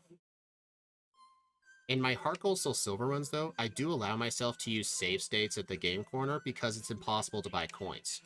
If it was possible to buy the coins, I would do that. I would just save up the money. Because if I don't allow the game corner in Heart Gold Soul Silver, it locks off the TMs for Rest, Swords Dance, Hidden Power if I need another one, or any other held item like Silk Scarf. And since I can't buy them, I figured it's at least fair to allow save states so I can actually play the game. But there are some disadvantages to that. Like, I actually timed at the Voltorb flip how long it takes to save up for Swords Dance. It takes like 6 minutes. So it's like a 6-minute time investment. So you have to make sure you absolutely need it. That's remakes in a nutshell. Yeah, they add in a lot of cool stuff, but they add in a lot of inconveniences.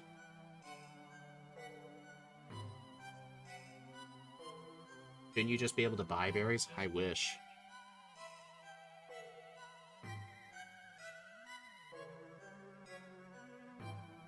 Good, great, great, terrible. Really? You think Oras is better than Firered Leaf Green? Do you think Firered Leaf Green is like the second worst? I actually really like the Sevians a lot. I would actually, my rating, Firered Leaf Green would actually be number 1 for me. Number 2 would be Oras. Number 3 would be Heart Gold Soul Silver. Number 4 would be BDSP. But then again, that doesn't mean I hate BDSP. That's comparing remakes to remakes. That and they removed the buying coins thing. Used a website. I've used that website before. It's quite fun, actually. Because the thing is, once you get to higher level, there's actually a point where that online, like, little website will straight up stop helping you. I remember it would ask you, like, can you flip over this one for me? There is a 30% chance it's a Voltorb. I've actually lost my streaks because the website made me click a Voltorb. Steel Wing.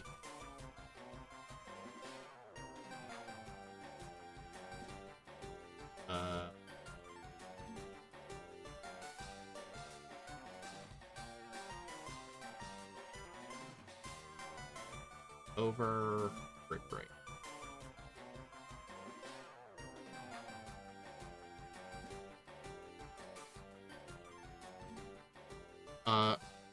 I still like all of the remakes, all of them have had stuff improved that I like a lot. Like Oras improved, there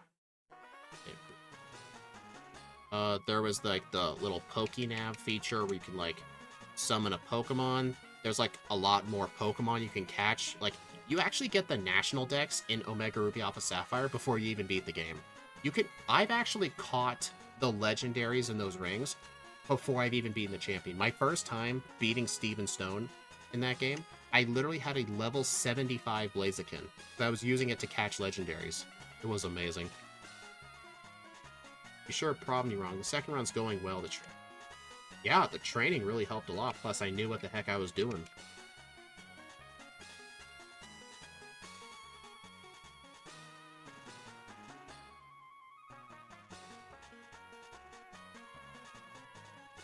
This time my over-under's too high.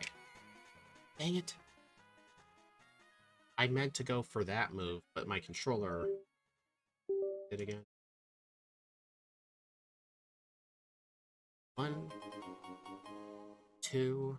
Probably gonna lose this attempt too because of that whole thing.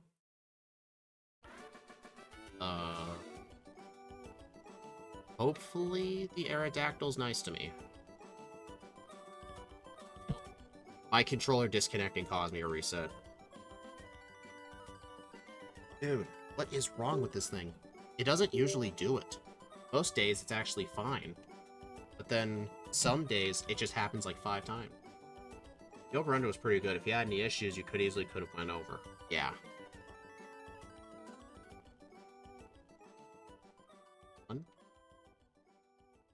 2, 3. Alright, that's enough.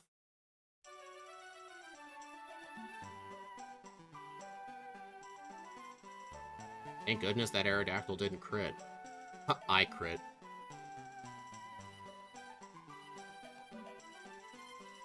Wait, what? How did you live?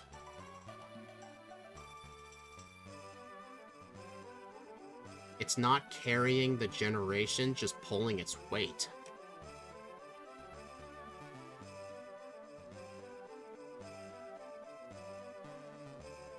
Boras is the reason I don't call Gen 6 an effing failure. That is a good point, actually. But then again, I still think when people think Gen 4, they do think of, like, Platinum. They don't think of Heart Gold Soul Silver as Gen 4. Hey, defense rose. Nice. Not like it matters at low health. Huh, in the last run, Lance didn't cause me trouble. In this run, he's causing a bit of trouble. I always felt Steel should be super effective. It would make Dragon types a lot more balanced in the older games.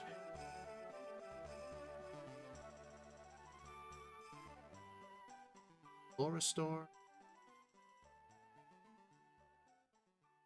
Alright. BSP is one of those games that could have done it much better. In fact, I think Pokemon were making BSP at least something different than an exact copy with 3D models. Honestly, here's my take. If they changed what the overworld looked like, the overworld didn't look like a clone, but they kept the graphics, I think the game would be a lot better. Oh my god, dude. Alright, I'm gonna have to set up on something else. Reset. In a fan-made game, there's a field condition where it allows Steel to be super effective against Dragon. People wish it like Dynamax. Honestly, I'm probably in the minority for saying this. One of the reasons I liked BDSP is because it didn't have one of those gimmicks. It was just plain simple Pokemon. Kind of like Heart Gold, Soul Silver, or like... Part of me enjoys Pokemon without those gimmicks. Like, I don't know. That's just... I don't know if that's just me, but that's kind of how I feel. I speed-tied that Alakazam. Oh my god. Please one-shot? Crit. Oh, I'm getting way too lucky here.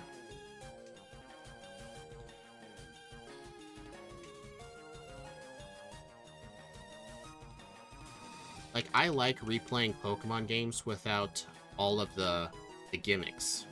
Like, the gimmicks are good for a first-time casual playthrough, but for I do want an occasional game that doesn't have a gimmick, and it's just plain simple. That's one of the reasons I liked BDSP a lot, because it didn't have one of those. I split 2 seconds late. 123.14.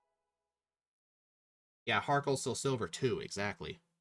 Anything after Gen 6, Gen 6 is when they started mimics. Or gimmicks, I meant. It's one of the reasons I like replaying a lot of the older games a lot. Alright, 123.14. That is awful for a backport. Bro, only Gen 8 game I like is like Sword and Shield. Didn't like what... Honestly, Legends Arc, well, yeah, they had the agile and strong stuff. Surprised the Slither went worse than what. Let's take a look at the board. Oh my god, last place on the leaderboard. Despite all of the improvements, it's the worst one of all by a long shot. It did 13 minutes better than Volcarona. This Volcarona is 4 times weak to rock. Bug and fire. Of all the gimmicks, I enjoyed Megas the most. In my opinion, Mega Evolutions were way too overpowered. I think it would have been a lot more balanced if it only lasted for like 3 turns or something. But it really centralized, like, competitiveness a lot. Like, people just only used Pokemon for their Mega Forms. Plus, some Pokemon did not deserve Mega Forms. Like, why does Beedrill get a Mega Form but not Butterfree? Yeah, they're overpowered, exactly. Honestly, I think my favorite gimmick is actually Terrestrialization, because any Pokemon can do it, and changing your type can unlock a lot of interesting strategies. Like, I remember early on, people were using terrestrialized normal type Dragonite with stab extreme speed. Because the only Pokemon in all of Pokemon that gets stab extreme speed is Arceus. So having a stab extreme speed with 135 attack is incredible. Okay, so let's do this. What level was I for the champion? Anyone remind me what level I was? Like, get the fuck out, Rayquaza and Growl and Kyogre. There's the Beedrill and the Slowbro. Yeah. What was my game time? 3:45. Dynamax and Z-Power. I liked Dynamax because you could only use it for like 3 turns. Plus, whenever you used like the max Starfall or whatever, it would do like terrains and stuff. That unlocked some interesting strats, but all it did was just make them bigger. Plus, here's the thing: you could only use those in gyms. You couldn't use them wherever you wanted.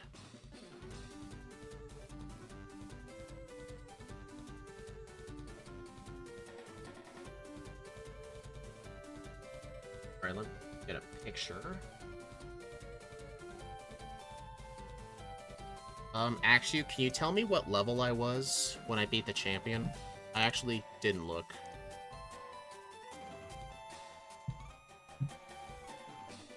Yeah, Letty and Neat deserves better. Okay, here it is. Slitherwing, last place. Look at this. With the other one, Iron Jugulis performed better than Hydreigon, because Hydreigon had access to Dragon Dance and Aeroblast. Like, that is incredible. But Slitherwing actually did worse.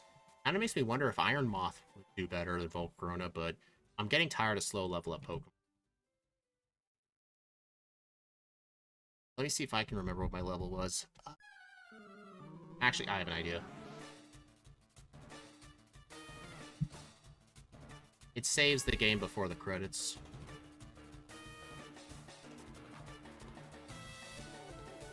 $64. Okay. Same level as Volcarona. 2 more resets. Way higher game time.